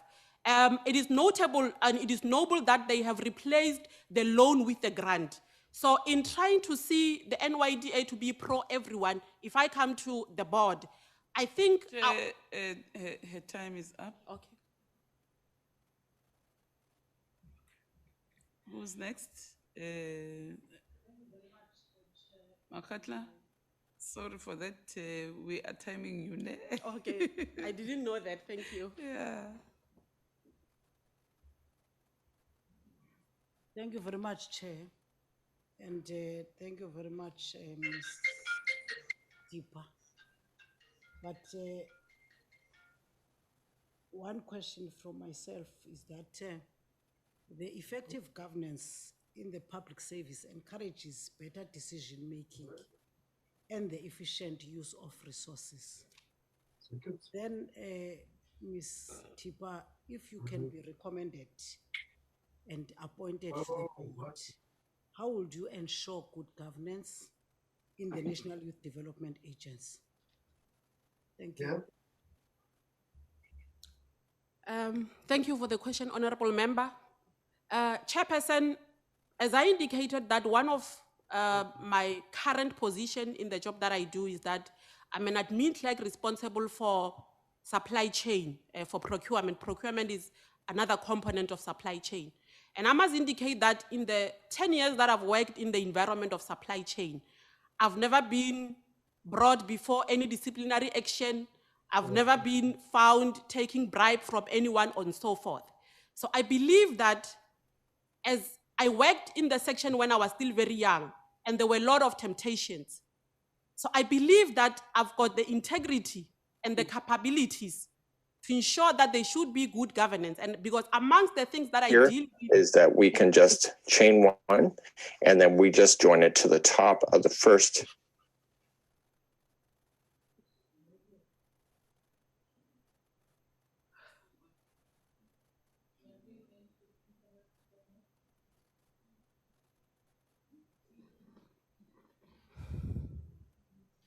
Chair, what's the problem? No problem, Chairperson. She must mute. Chair, may you please mute yourself? Because, I am muted. oh, okay. Should I continue? Wait. It's too little. Right, man. Maybe I didn't pray enough when I left home. Okay. Okay. I think the question has even ran out of me. May you kindly? Okay. Oh, okay, yeah. Good governance. Like I said, I will be bringing in my credibility. I'll be bringing in my expertise in supply chain, because one of the components of good governance is accountability, is being able to account. And also, I believe that when I'm in the board, I will canvass my views to the board that as a collective, we familiarize ourselves with PFMA, because the board is an accounting authority. And as an accounting authority, we should be able to understand our responsibility of ensuring that we are transparent at all the time, we are accountable at all the time. So I will make sure that I canvass my views that PFMA become our Bible as a board. So basically what I'm trying to say is that I will bring in my good credibility and also my experience. And because I'm studying public administration, although I haven't finished my master's, but in the master's level, I've already studied public policy. So I think that is the type of academic qualification that I'll be bringing in the board. And also to say that I have ran an NGO for full 5 years, and we have been existing without any funding. But I must say that we are able to account for every cent that we get as a donation, because our work speaks for itself. The library is standing after people donated their R1. We were able to account for even those R1 because they are able to see a library with their naked eyes. So basically what I'm trying to say, Chairperson, is that I will bring in my expertise. I will make sure that as a board, we familiarize ourselves with PFMA. PFMA becomes our Bible. Even if we have to recite it every day before we have a meeting, we should do that so that we ensure that we have an accountable board, we have a transparent board, a board that listens to young people, a board that takes young people's feelings when they take decisions. So that is how I will answer the question, Chairperson.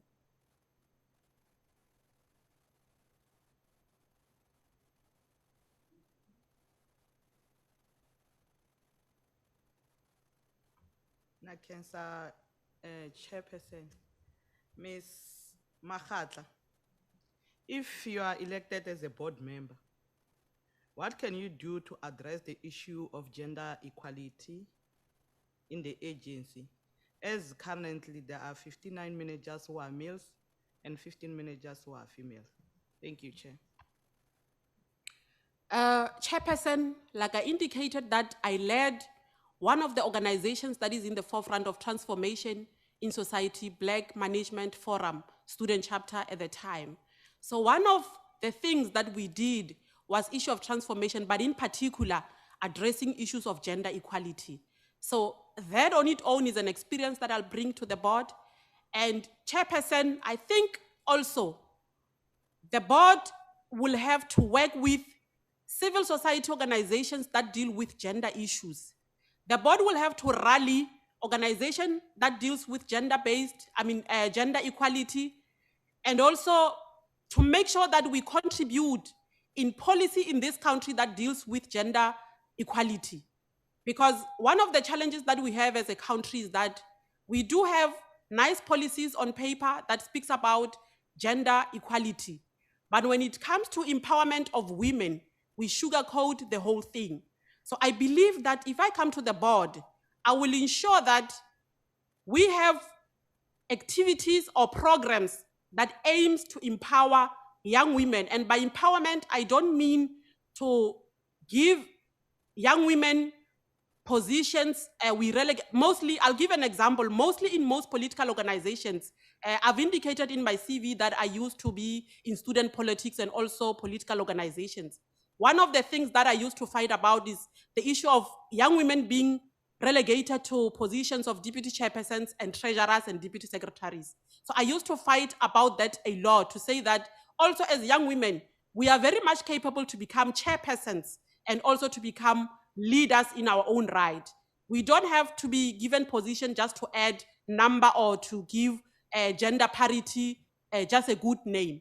So what I will bring to the board is my experience from the organization that I led, the National Council of African Women, because I led that organization when I was still very young.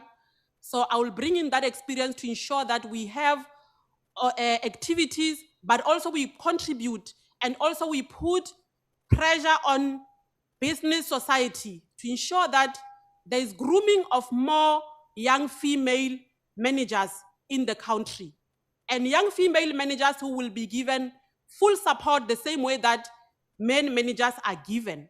So also to make sure that the board will work with every organization that is willing to address issues of gender equality in society. Because one of the responsibilities of the board is to, like I said, is to rally all young people. So rallying all young people, it means you have to rally young people in creative spaces, young people in business, young people in community activism, young people in political spaces. So when you rally these young people, you empower them and give special focus to young women, because even if we were to say that society is doing a lot of things to empower women, but it is not enough, because we come from a painful past of patriarchy. A lot of young women, even when they were capable, they were pushed to the back. But in post-1994, we cannot have young women who are relegated only to positions that serve as support system or support structure to male counterpart. But we have to give young women enough space to lead without interference from male counterparts. Interference, I mean in instances where, because nowadays you have young women given position of responsibilities, but being micromanaged by the male counterparts. So as an NYDA board, we need to guard against such. In order to guard against such, we have to have programs that continuously empower young women to say that you have got a space to take in society. And in taking that space, you do not have to allow male counterpart to defocus you. Chairperson, I'm not trying to say that let us replace patriarchy with matriarchy, but I'm trying to say that let us close the gap of whereby young women are relegated at the back seat. So in a nutshell, I'm trying to say that, honorable member, I will bring in my expertise of working as, of being part of organizations that dealt with gender equality, such as Black Management Forum when I was still there, the National Council of African Women, leading it as a youth wing chairperson, and also regularly where I come from, Okay.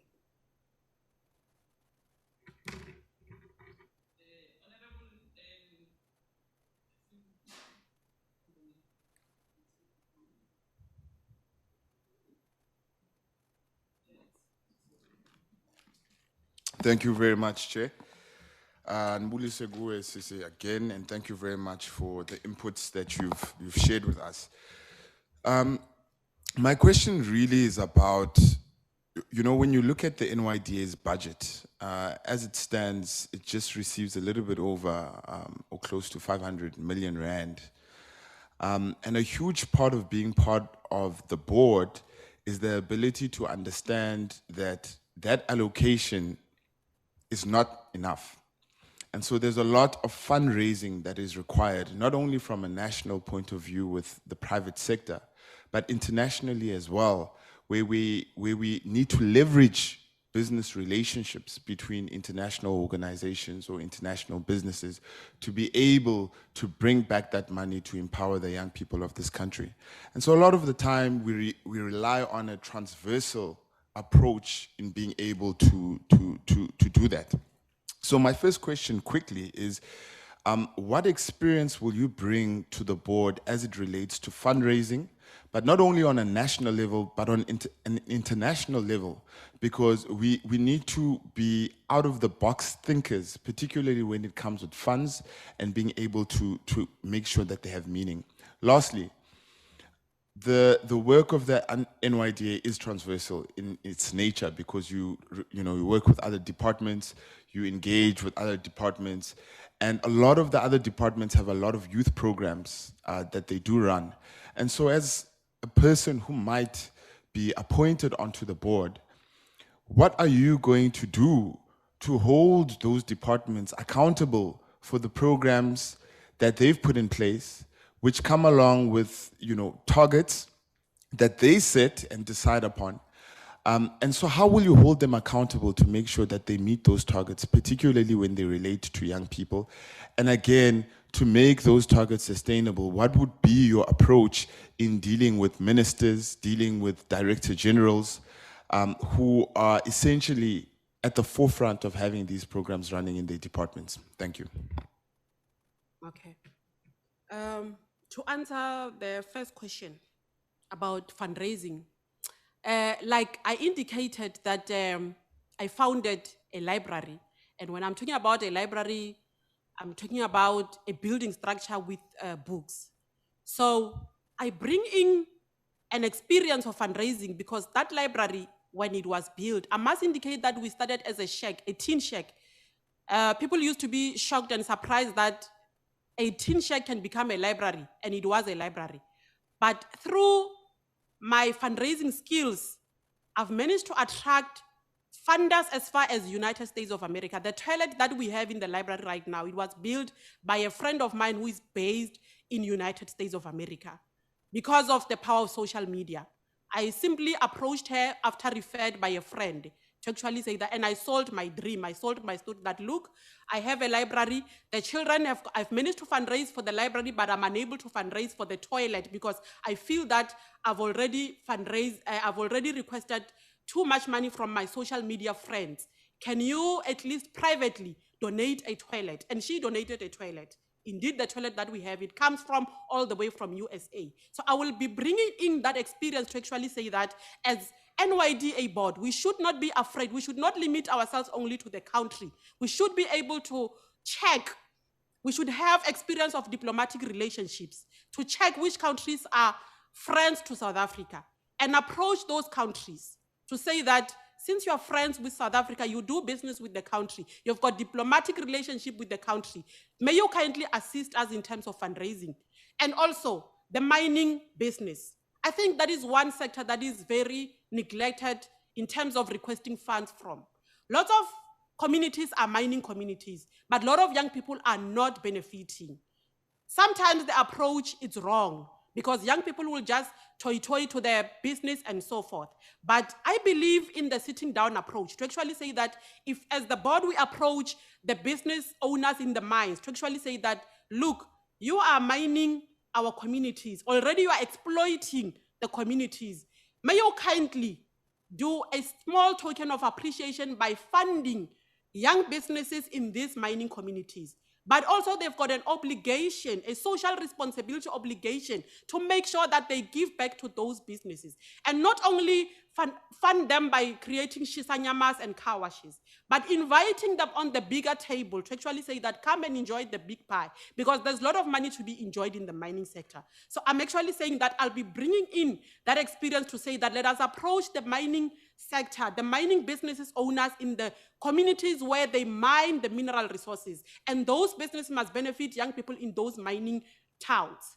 So the second question before my time ends, Chairperson, most of the time in South Africa, we've got duplication of responsibilities. So I would suggest that as the board, we sit down with various departments and check their youth programs and try to consolidate them into one, so that we don't have duplication of activities, and work together with them so that we can have one goal. Because if you check those policies and you check those activities, mostly they aim to achieve one goal. So in addressing that, I will canvass my views in the board to actually say that let us synergize all these activities, let us integrate them into one, because after all, the role of the agency is to integrate all youth development in the country. So we integrate them into one and avoid duplication of responsibilities and duplication of activities. So that As way, you conclude.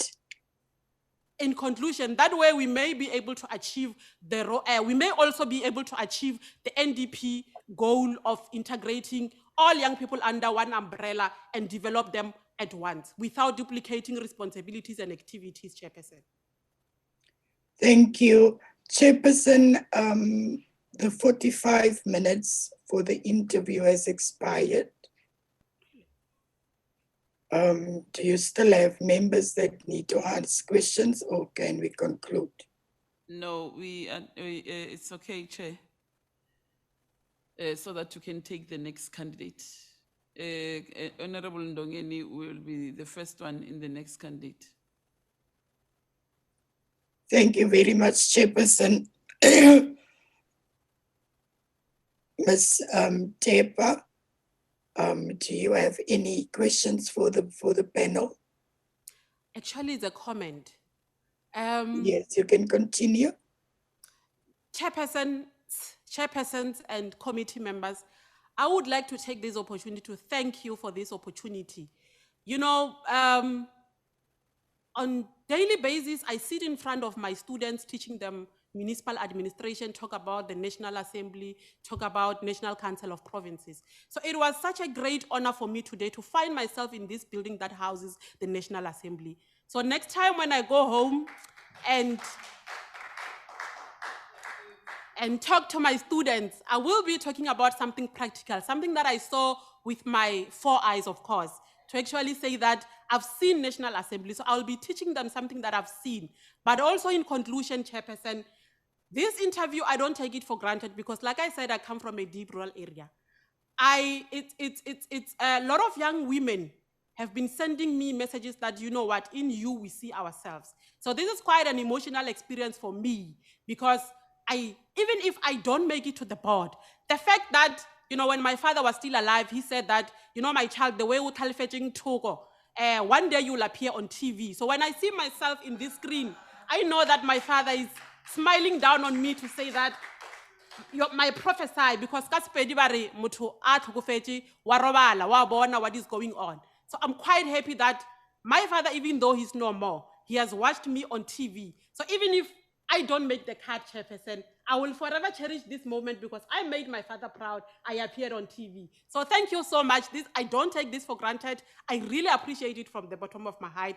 And I take it with me to the young people in the village of Maboyini, young people in the village of Sikonye, young people in the village of Dipateni. I say to you that I hope I made you proud. I hope I spoke my truth. Thank you so much for the opportunity.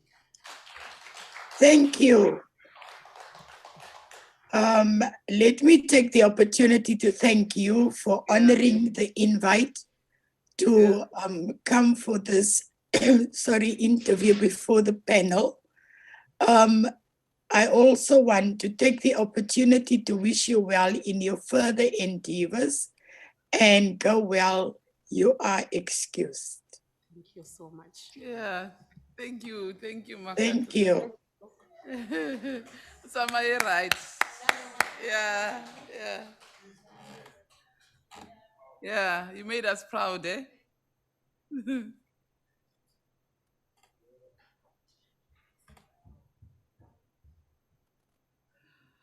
Okay, Tasnim.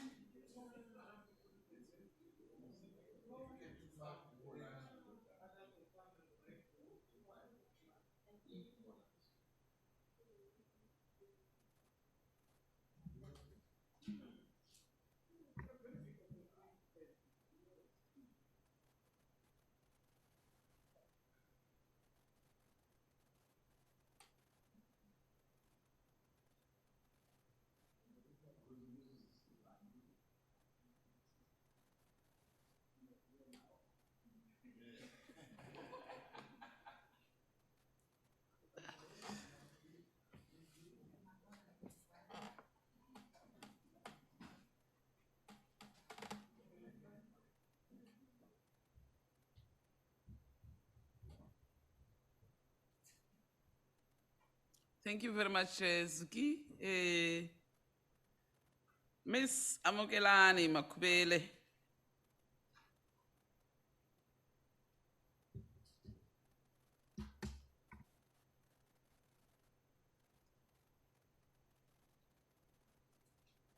So all the Limpompos, all your home girls.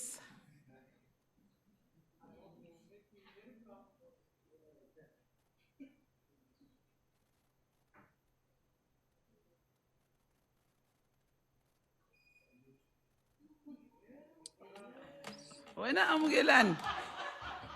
Hey, as well.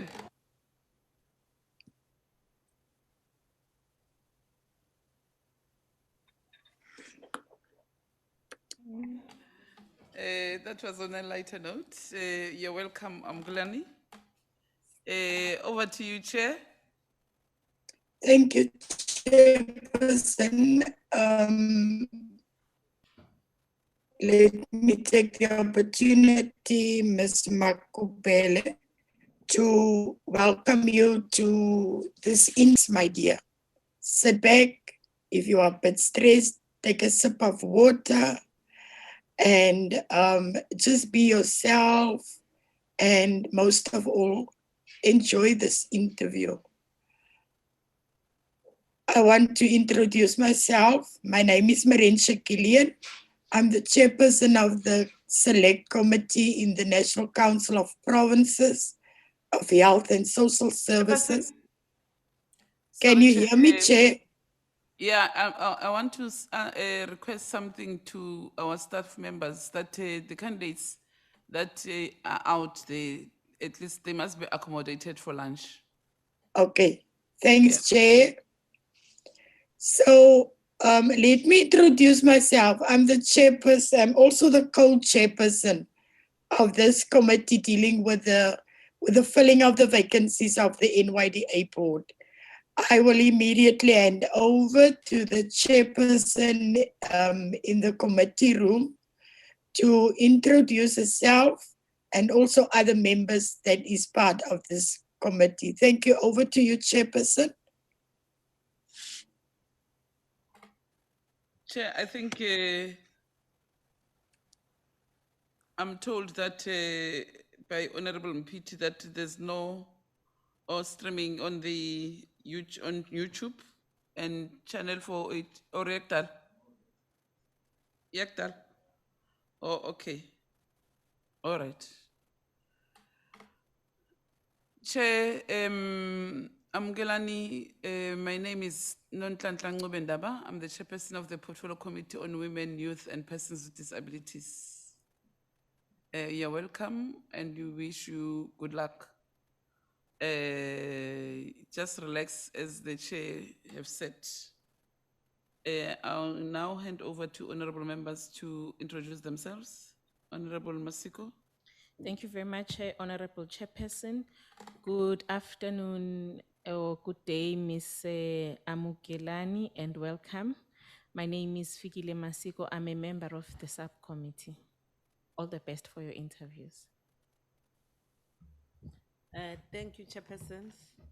Good day, Amgelani. My name is Otto Malika. I'm a member of the subcommittee. Good luck and you are welcome. Molo Sisi, my name is Louis Olompiti, and I'm a member of this subcommittee, and I'm wishing you well today. Thank you, Chairpersons. Good afternoon, Ms. Makubele. My name is Mbulelo Baha, and I'm a member of this committee. Thank you so much. Good afternoon, Ms. Makubel. My name is Terry Somkweba, the member of this committee. You are welcome and all the best. Nanhlekani sesamkelani vito ni Brenda Matevula ni member ya committee lead mina vela mukateko. Good afternoon, Amkelane. My name is Witumelo Joyce Maluleke, a member of this committee.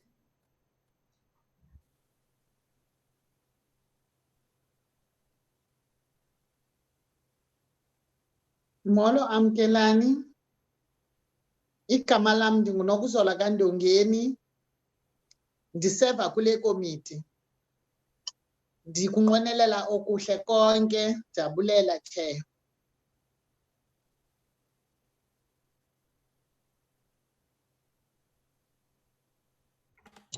Honorable Natasha. Good afternoon, ma'am. My name is Natasha Ntlangweni. I'm a member of this committee, and I wish you all of the best with your interview. Thank you. Over to you, Chair. Thank you, Chairperson.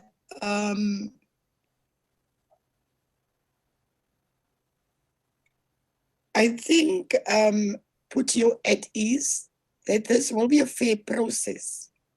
And please enjoy the interview. I want you to share with the panel some information about yourself, whether it's personal information, academic information, also where you were involved in youth development programs or empowerment of youth. Then also, if you can tell us why you are interested in serving the youth of South Africa and the interests of the youth of South Africa and the NYDA board, and also share your knowledge of the agency with us. Thank you.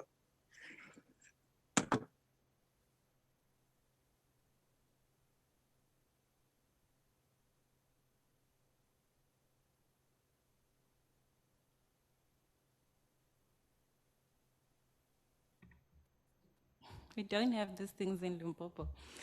I'm joking. Good afternoon, chairs and members of the committee.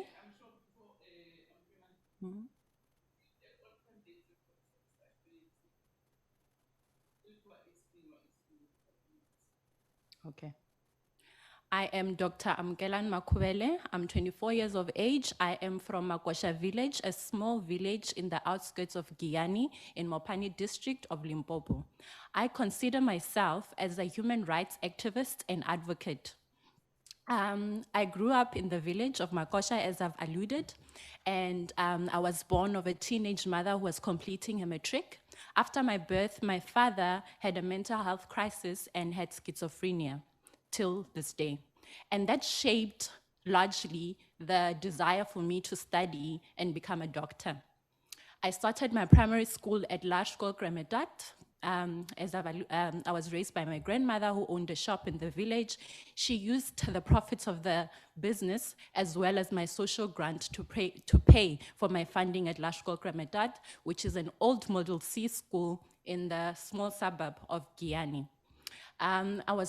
as I was coming from a rural area, the admission criteria of the school is that they admit people from the surrounding township and from the suburb. So I was admitted on the basis that I get into an Afrikaans class where I learned Afrikaans as my home language, and all subjects I learned in Afrikaans, maths as wiskunde, natural sciences as natuurwetenskap, until I finished grade 7. So there was minimal English there. I then wanted to go to Hoërskool in Guyana. There are no Hoërskools, it was only in Zanin. My parents could not afford to take me there, but I had the desire to pass my matric with a distinction. So I went to Hanyan Tomo High School, a high school in Tomo village next to Magosha village that provided Afrikaans. The high school is a very good school with good reputation of good standards of passing, but poor infrastructure. Low resources. We had about 200 learners by the time and only 50 learners. But with the limited resources, they made it work. And here I am as a medical doctor that qualified at the University of Cape Town.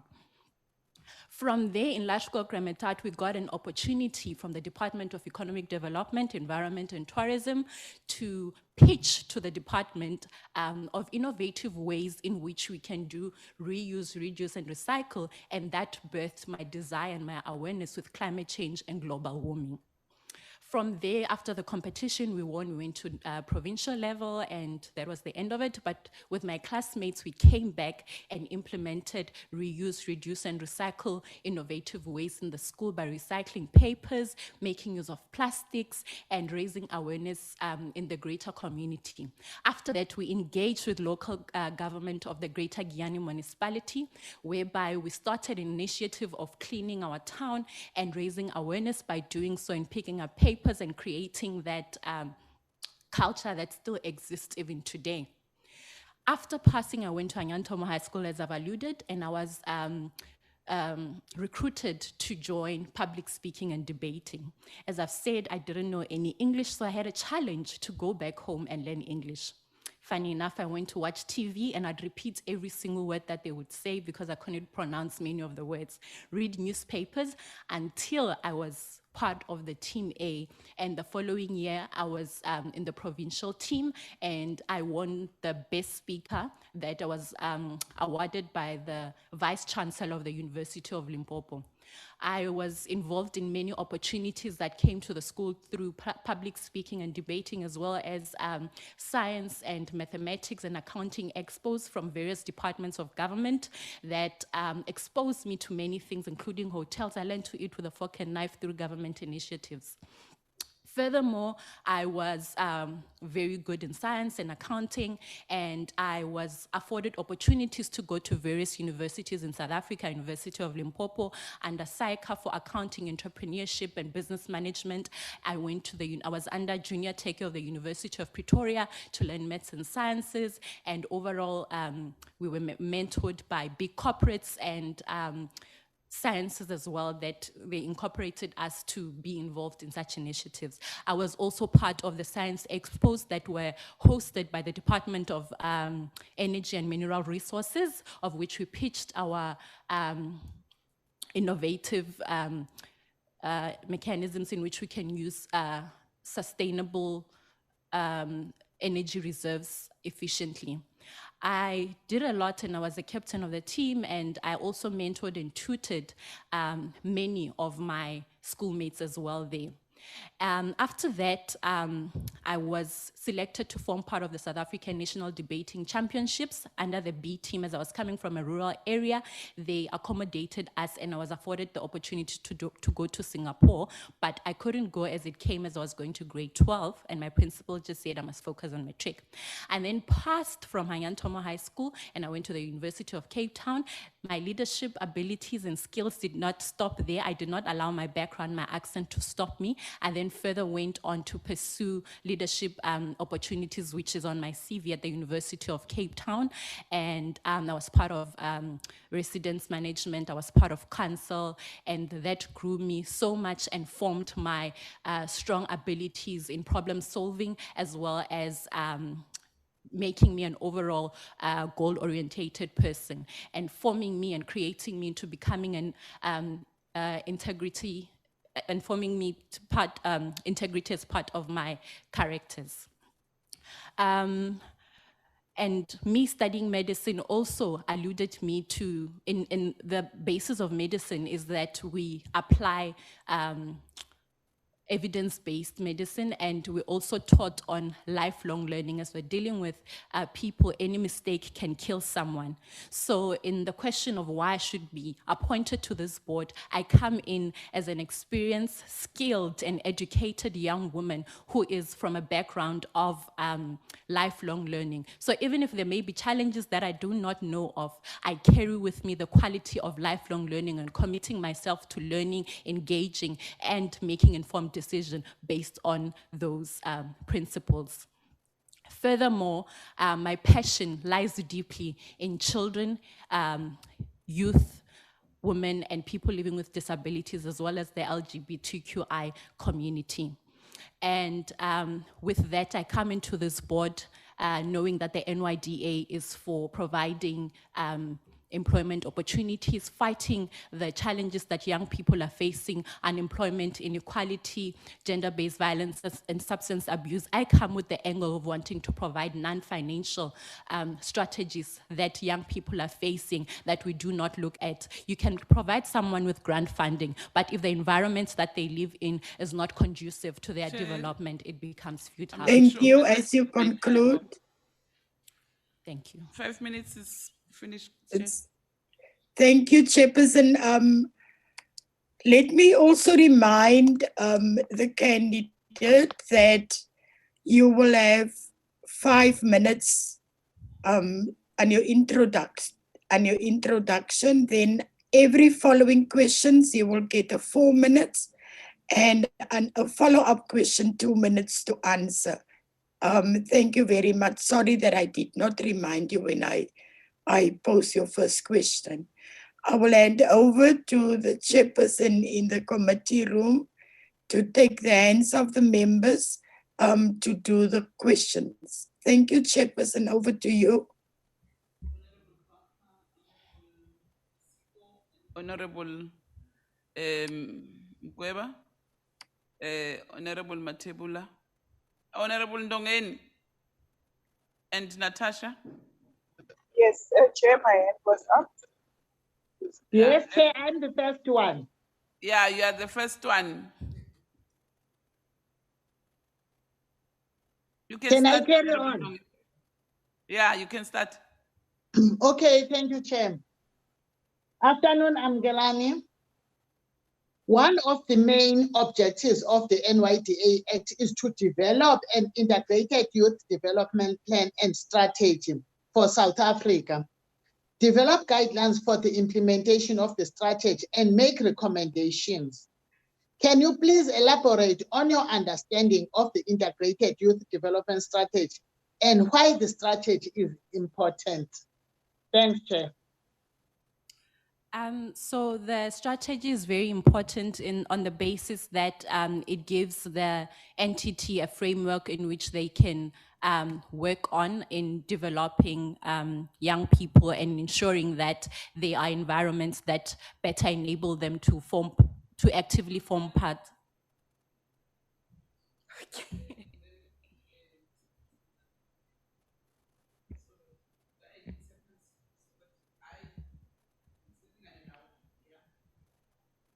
Okay.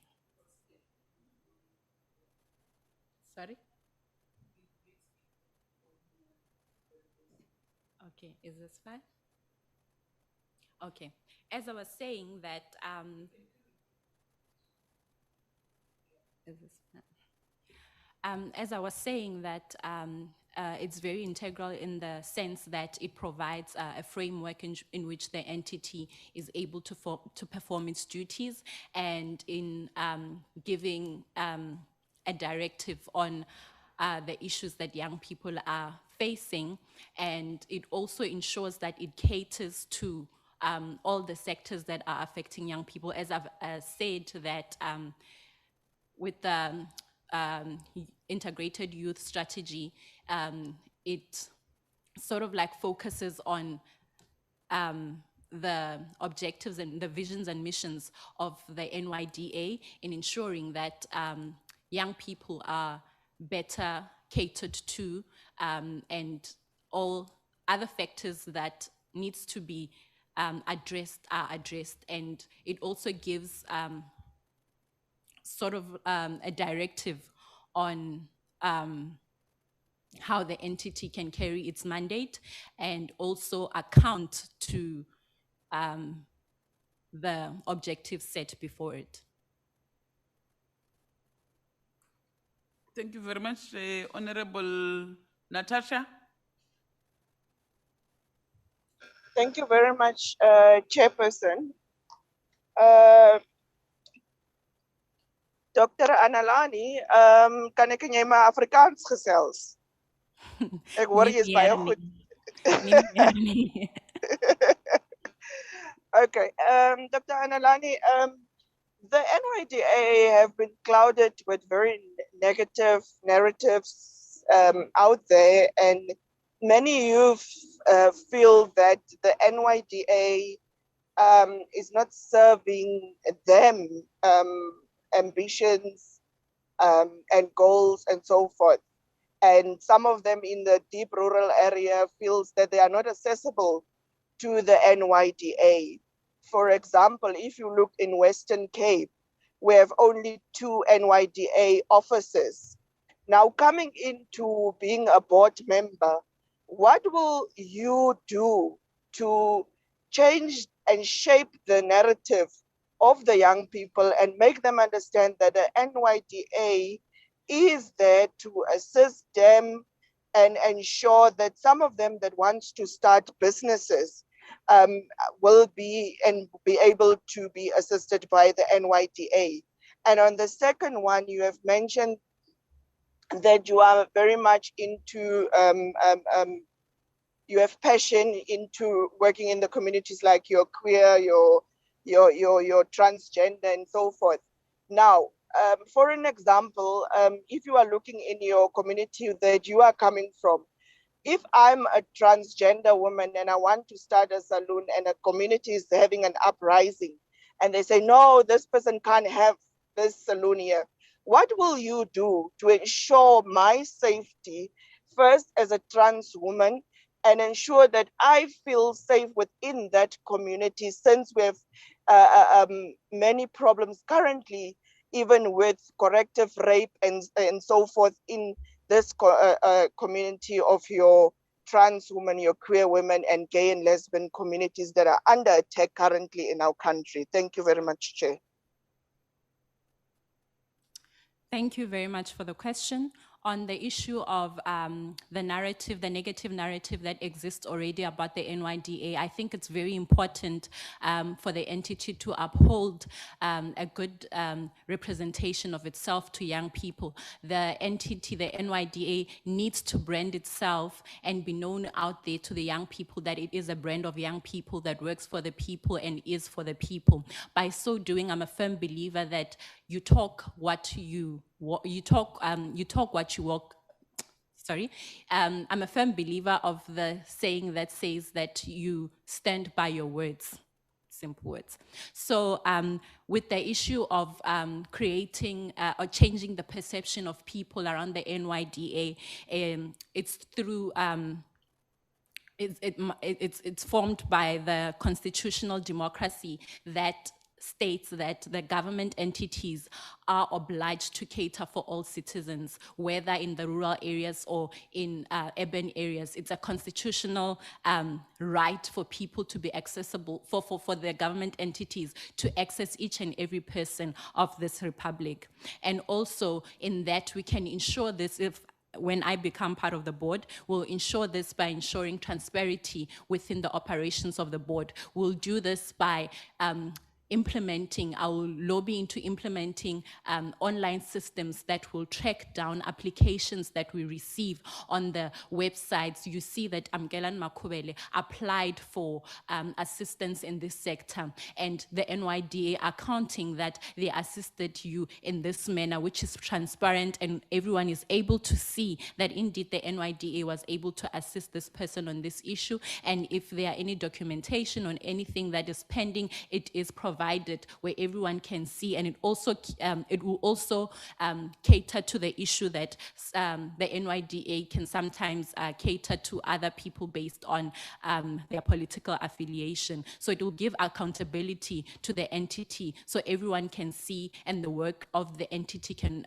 talk for itself. On the issue of rural area accessibility, as I've said, I'm from the rural areas. I understand the operations and I understand the challenges and the hindrances that are faced by young people in the rural areas. The mode of communication that we use mostly in rural areas is through it's through funerals and community meetings. And funerals, they use this opportunity to address issues within the community. They address any kind of issues. So we can make use of traditional authority leaders to drive our message into the townships. And you'll be surprised to know that actually traditional authorities are very much keen, and they are keen and they have an interest in developing young people. If you engage them and you make them feel like they're valuable and part of the development strategy, they will be on board and assist in that regard. We can also use media, branding, and communications through the many platforms that we have.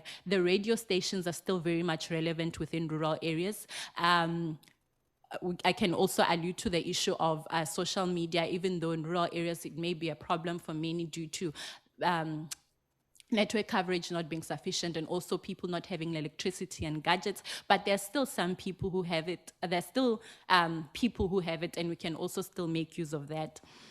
And the issue of the LGBTQI community, as you have posed the question in the sense that if you're a saloon, you want to open a saloon and there's an uprising in the community, I believe that in everything, if you educate people of the different sexualities within our communities, you are able to impact them and make them aware and advocates for this kind of things. We can start from educating people, as I've said, using traditional authorities as they're very much respected within rural areas. So if you use that that channel, you are able to reach your impact to the people.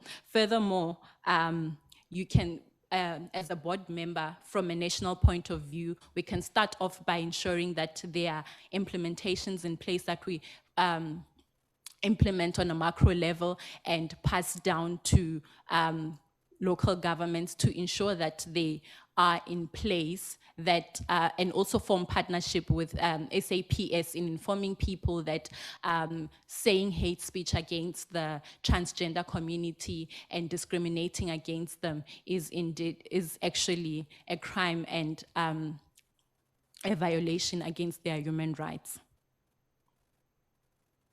And also, I can add that on a micro level, we can also provide people with information and schools engage from the grassroots level. I'm a firm believer and an advocate of if you want to implement something, you do it from the ground up.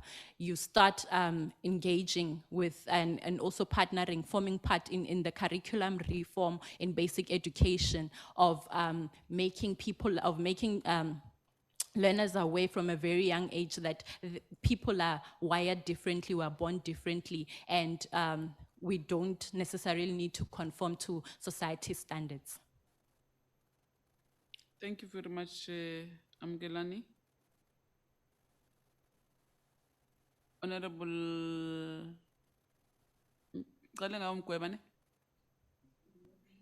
Bacha. Yeah, Bacha. Thank you, Chairperson.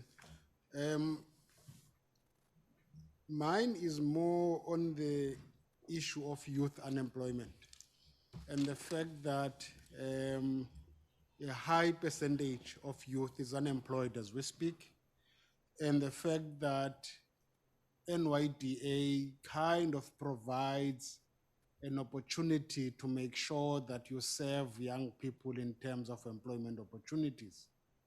Now, I just want to check with you, what would be the key 3 focus areas that you think would be more important in driving or in trying to curb the unemployment of young people as we speak?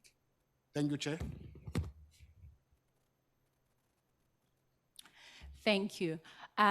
With unemployment, my assessment is that the most challenge that we have in South Africa is that of education, and that's where we can start off with tackling the issue of unemployment.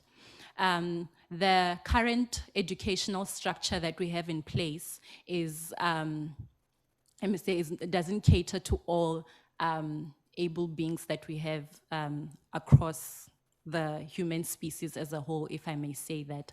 Our curriculum only caters to intellectual academics, if I may say. You need to strive in academics, language, sciences in order for you to be recognized and pass through the grades upwards. If we can, through the education system, first of all, implement in cooperation with the Department of Basic Education, changing the curriculum to suit different types of skills, talents, and abilities within our young people population. There are young people currently, I don't want to say that young people are uneducated at most. Statistics proves that it's 30% of young people in South Africa that are without matric. We can make use, they are already in place, programs such as the Second Chance and Second Chance programs that help young people to rewrite their matrics. In those kind of programs, we need to do monitoring and evaluation of if it's effective, and if really people do get their matric certificates, how then do we help them to go further?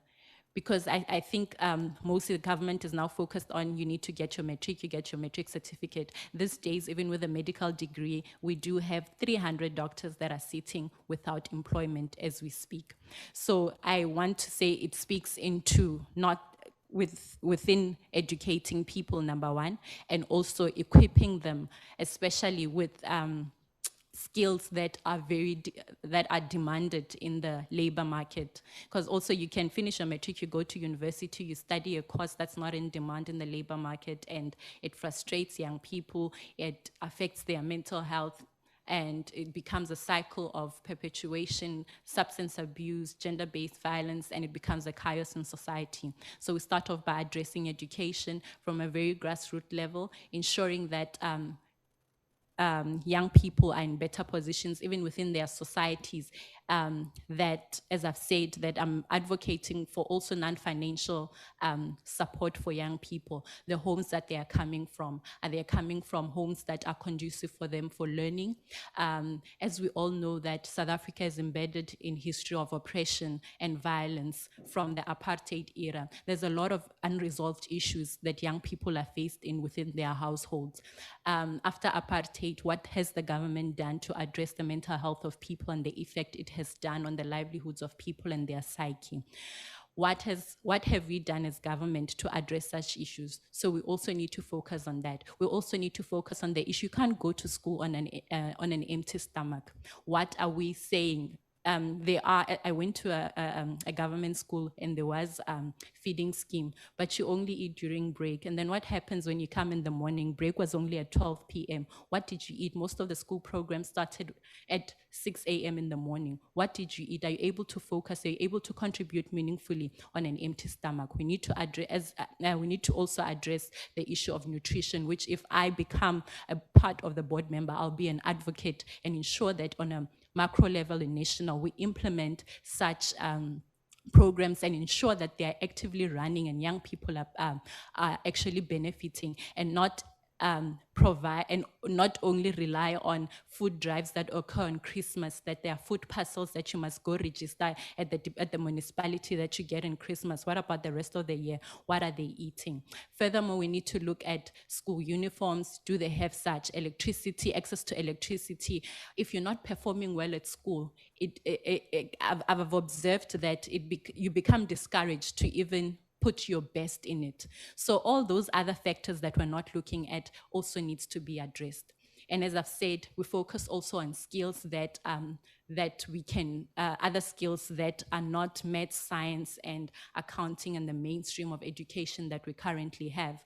And we also need to ensure that from the high schools, from the primary schools, there's support for young people in terms of career guidance, where many people now with peer pressure are pressured to go to universities. As long as I'm in the city, it's fine, I'll maneuver myself. And that frustrates them in the meanwhile after 4 or 5 years, and it puts a strain on the NSFAS funding program as well. So we need to give them career guidance in opening their minds and raising awareness. This is what is in demand in the market. This is what you need to focus on, and also create the issue and also develop in young people the importance of entrepreneurship, starting your own business and pursuing it and pursuing it as well. We also want to encourage expansion so that young people do not only form part of the national economy. We want them to go to global markets and compete there and grow more and form part of the stock exchange. We want our young people to be part of those as well.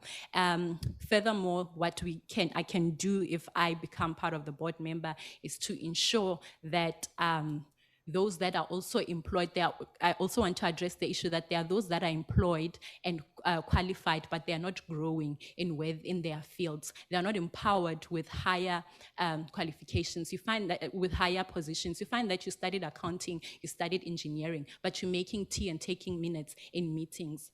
Young people are not empowered. Chair, Amgelene's time is finished.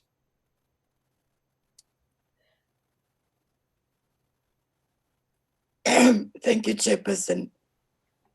I think, Chairperson, is there any more questions or can we conclude? 45 minutes, Peli. Who's follow? Who's next? Huh? No, Natasha. Mgweba first. No, thank you very much, Chair. And thank you, Ms. Makubele, for your detailed response on other challenges facing the youth of South Africa. But however, I picked up on your response that you spoke about the violence, especially I know violence, it's gang violence and gender-based violence and femicide. You know, I know it's a big problem in all countries, especially in our country, that always affect young women and children in urban areas and then rural areas on a daily basis. So my question to you, how can you prevent it or address it using the NYDA and all organs of government, especially the gender-based violence and femicide that is so rife in our country, that affects, young women like yourself and your children in this country? How can you then use the NYDA and all our organs of our government, especially if you can be recommended and appointed as NYDA board member? Thank you very much, Chair. Thank you very much for the question. And I do agree with you that the violence in South Africa is crippling us and hindering us from moving forward as a country and developing further. Indeed, the violence in South Africa, including gender-based violence, femicides, and crime affects mostly young people. It affects the women, and it also affects most particularly the LGBTQI community. If I become part of the board members, as I've alluded, that I like the approach from starting from the ground upwards. I would ensure that we introduce this, we introduce awareness in teaching, people still in primary school and high school about the awareness of violence and what it and the implication thereof, and also addressing it that if you are faced with such instances, this is what you should do. These are things that we are not taught at school. These are things that the information to such instances are not as easily available.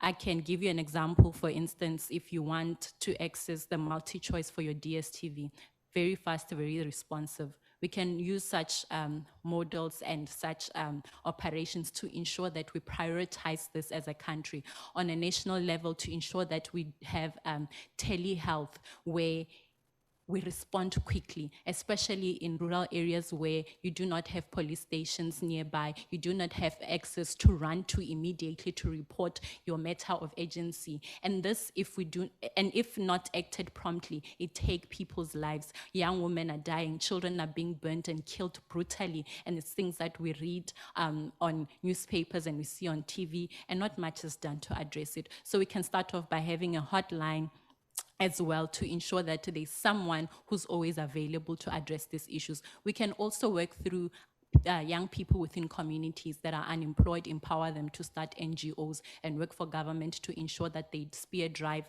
this operations to ensure that they have mechanisms in place that will be responding very fast to such issues. We can also ensure that within communities, which in each and every local municipalities, we have house of safeties. If you talk as a medical doctor, if I've interviewed many women where you ask where they are victims of violence, and they will tell you, I can't leave because he's the breadwinner. So we can also from that ensure that we do drive fiercely as the NYDA, empowering young women to be their own financial providers and not be at the mercy of their counterparts who are abusing them. We can also partner with the South African Police Services and ensure that within the system, there's someone who's highly trained to hear women out. You will find that sometimes they do go and they report, oh no, go sit down and talk to your husband, sort this out as a family. We need people who listen to the victims of violence. We need people who affirm them and provide tangible solutions. So if I do become part of the board member, I will ensure that from a macro level, we amend and we adopt and we ensure that there's follow through and prioritization of addressing these issues, and also ensuring, very importantly, my point of telehealth, where you can report directly, hotline, and we respond quickly, as the way you call an ambulance and it comes directly. It's an emergency, it's a life and death situation that needs to be addressed.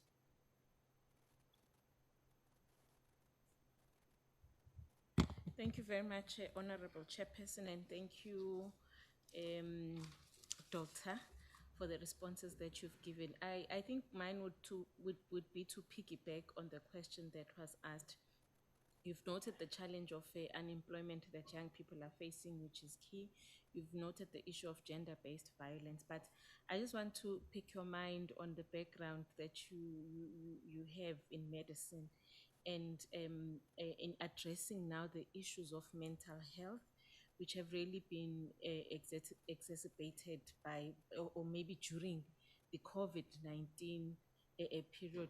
You are having the issue of bullying in schools, which has resulted in young people also committing suicide and just suffering from a great deal of mental health problems.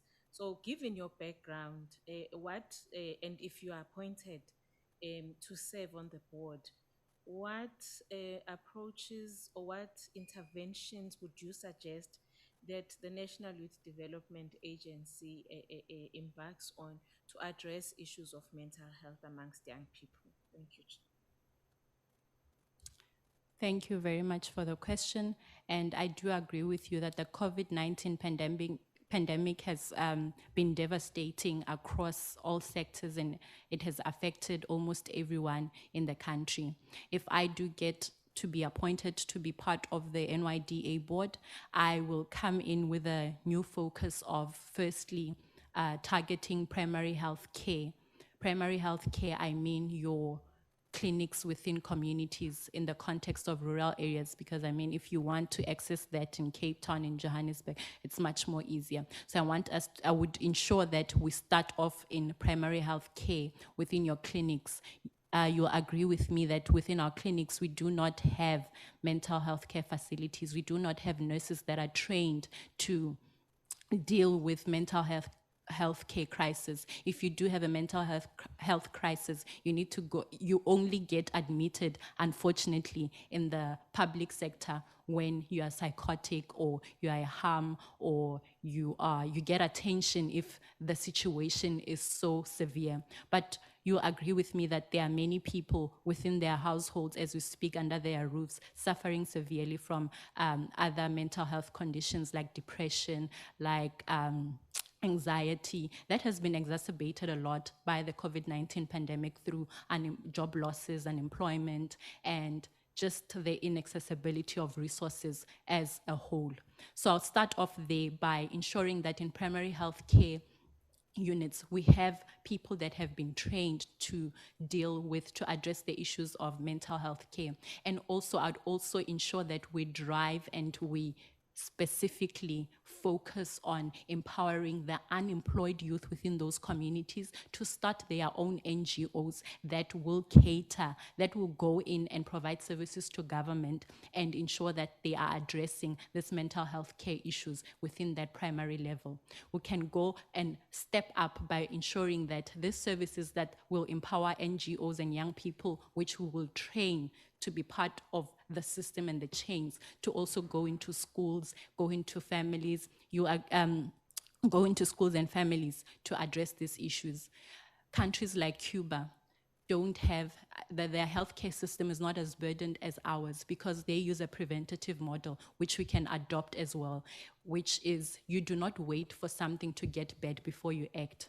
As we have experienced COVID-19 already, we can, as a government and as an entity, ensure that we do preventative primary prevention by ensuring that we are addressing these issues. We're talking to young people, we're engaging with them, and we are making mechanisms in place that will address the effects and the challenges that they are having.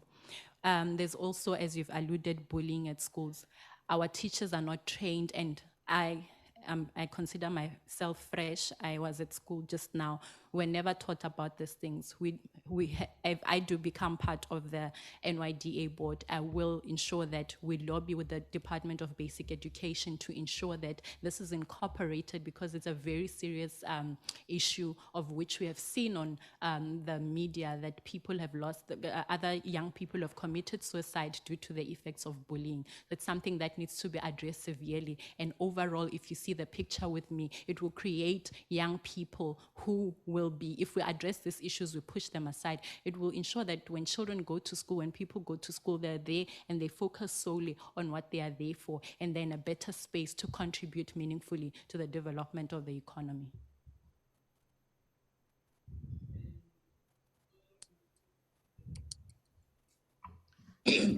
Chair, sesamkelana. Vantshwa vo tala va le makaya a va tivi nchumu hi migingiriko leyi NYDA yi endlaka. Na mina un'wana wa muntshwa loyi ni humaka makaya ka Dzumeri a Giyani. Xana loko mo hlawuriwa ku va board member leyi mi ta endla yini leswaku migingiriko leyi yi fikelela vantshwa lava nga le makaya na cancer? Thank you very much, Nakensa Shivutiso Shesho. Xo sungula, ku va fikelela ni ta endla leswaku vantshwa NYDA yi tirhela vantshwa va yi tiva migingiriko ya yona hinkwayo yi va leyi tivekaka ka ti-social media na le ka loko ho kota ku endla ku loko mina NYDA yi ni tirherini ni kota ku va na mina ni vulavula leswi hi xilungu hi swi vulaku ku it's word of mouth marketing. Loko mina NYDA yi nyike grant yi ni pfuneka hi swin'wana ti-programs leti nga ni pfuna ni kota ku va ni ya byela wun'wanyana he wena wa swi tiva ku na NYDA leyi endlaku leswi na leswi na leswi ku va mintirho leyi tirhaku tanihi laha khale ka mfumi wa hina Dr. Hudson Ntsanwisi va nga vula leswaku mintirho yi ta vulavula. Loko mina no hlawuriwa ku va ntlawa wa NYDA ni ta endla swinene leswaku mintirho ya NYDA yi va leyi hi vulavulelaku. Ehenhla ka sweswo ni ta vona leswaku migingiriko hinkwayo yi va leyi tivekaku. Na mina loko na ha ri xikolweni a ni nga yi tivi NYDA ni sungule ku yi tiva loko se ni ri university. I swilo leswi nga ta swi endla leswaku loko hi ri henhla le hi kota ku va hi vuya hansi hi tiveka vanhu va va va swi tiva through the sectors leti nga kona, social media, branding, marketing, strategies that we can use through the different platforms that we have and the different stakeholders that the NYDA is affiliated to, government and communities on that level, and ensuring that in local government, the municipalities, as they lobby through people participating and being involved in what they are doing, they know about the NYDA. We prioritize and we go hard in championing the brand that is for people and that is going to uplift our youth. Thank you.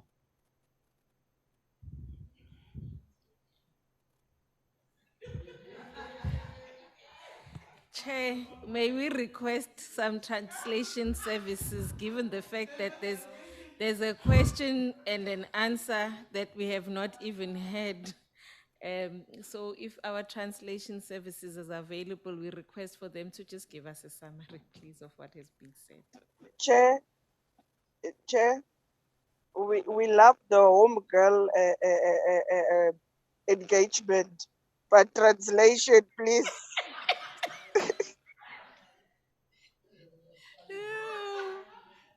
Hey, this was good, yeah. Ubrenda wonke lo. Wenza ngamabomu. But Parliament promised that there are interpreters. I don't know where are they now, because this has disadvantaged us. But maybe, Doctor, can you summarize? Direct translation again. So the question was around accessibility to young people, and as the honorable member has alluded that as a young person, she did not know about the NYDA. And I did agree with her that as a young person as well, I didn't know about the NYDA. I only knew about it when I was in university. So it's back to ensuring that from the ground level up, we prioritize we create a brand. We prioritize branding the NYDA, and by so doing, using media and communication and marketing strategies, which we can, I love outsourcing, which we can outsource from the unemployed youth. We can make use of those that are unemployed, empower them to help us to boost the confidence of the NYDA and ensure that it achieves its objectives. I also gave an example that as I did say that I want the NYDA's actions to speak for itself. My online database that I did mention that I would be introducing to say that if you've applied, it's transparent, it's everywhere, and it will avoid the issue of people saying people from certain political parties are the ones that are benefiting most. For word of mouth to be used. If NYDA helps me as Amukelani, I go on and I speak. That's the best form of marketing and branding and communication to drive the work of the NYDA that will reach almost every corner of the country. I'd say the NYDA empowered me with the skills and it helped me. I got a mentor who helped me and now I'm a specialist. The NYDA helped me to start up my own surgery. The NYDA helped me in my issues with mental health. The NYDA helped me in resolving my issues with my family if we are faced with any form of mental oppression or violence within families. So word of mouth and the NYDA speaking for itself. And as our former late premier, is it premier? He had a very popular saying of saying "Mintiro itabula bula," which means your works will speak for you. Thank you very much, Doctor. We have come to the end of our question. Chairperson?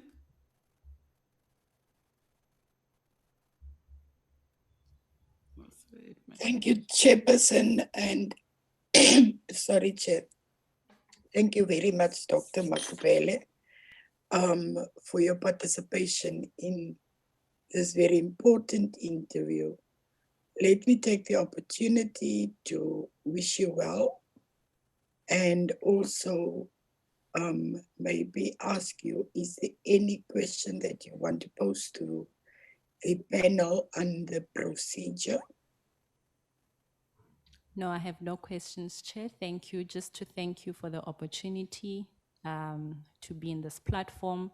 And just in conclusion, as the World Health Organization states that health is not merely the absence of disease, but the holistic health of a person, which I believe the panel will will deliberate and make a good decision in ensuring that the board has representation of multidisciplinary backgrounds. Thank you.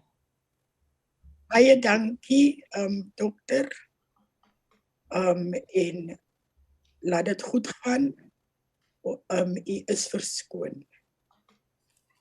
Thank you very much, Doctor, for your free services of interpreting for us.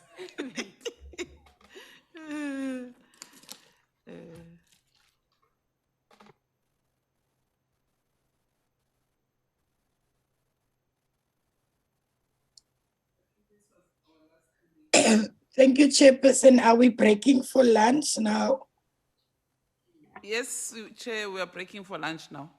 What time are we expected to be back? 3:30. 3:30. Yeah. Thank you, Chairperson. Right, ne? It's 2:30. We'll be back at 3:30. It's fine. Thank you.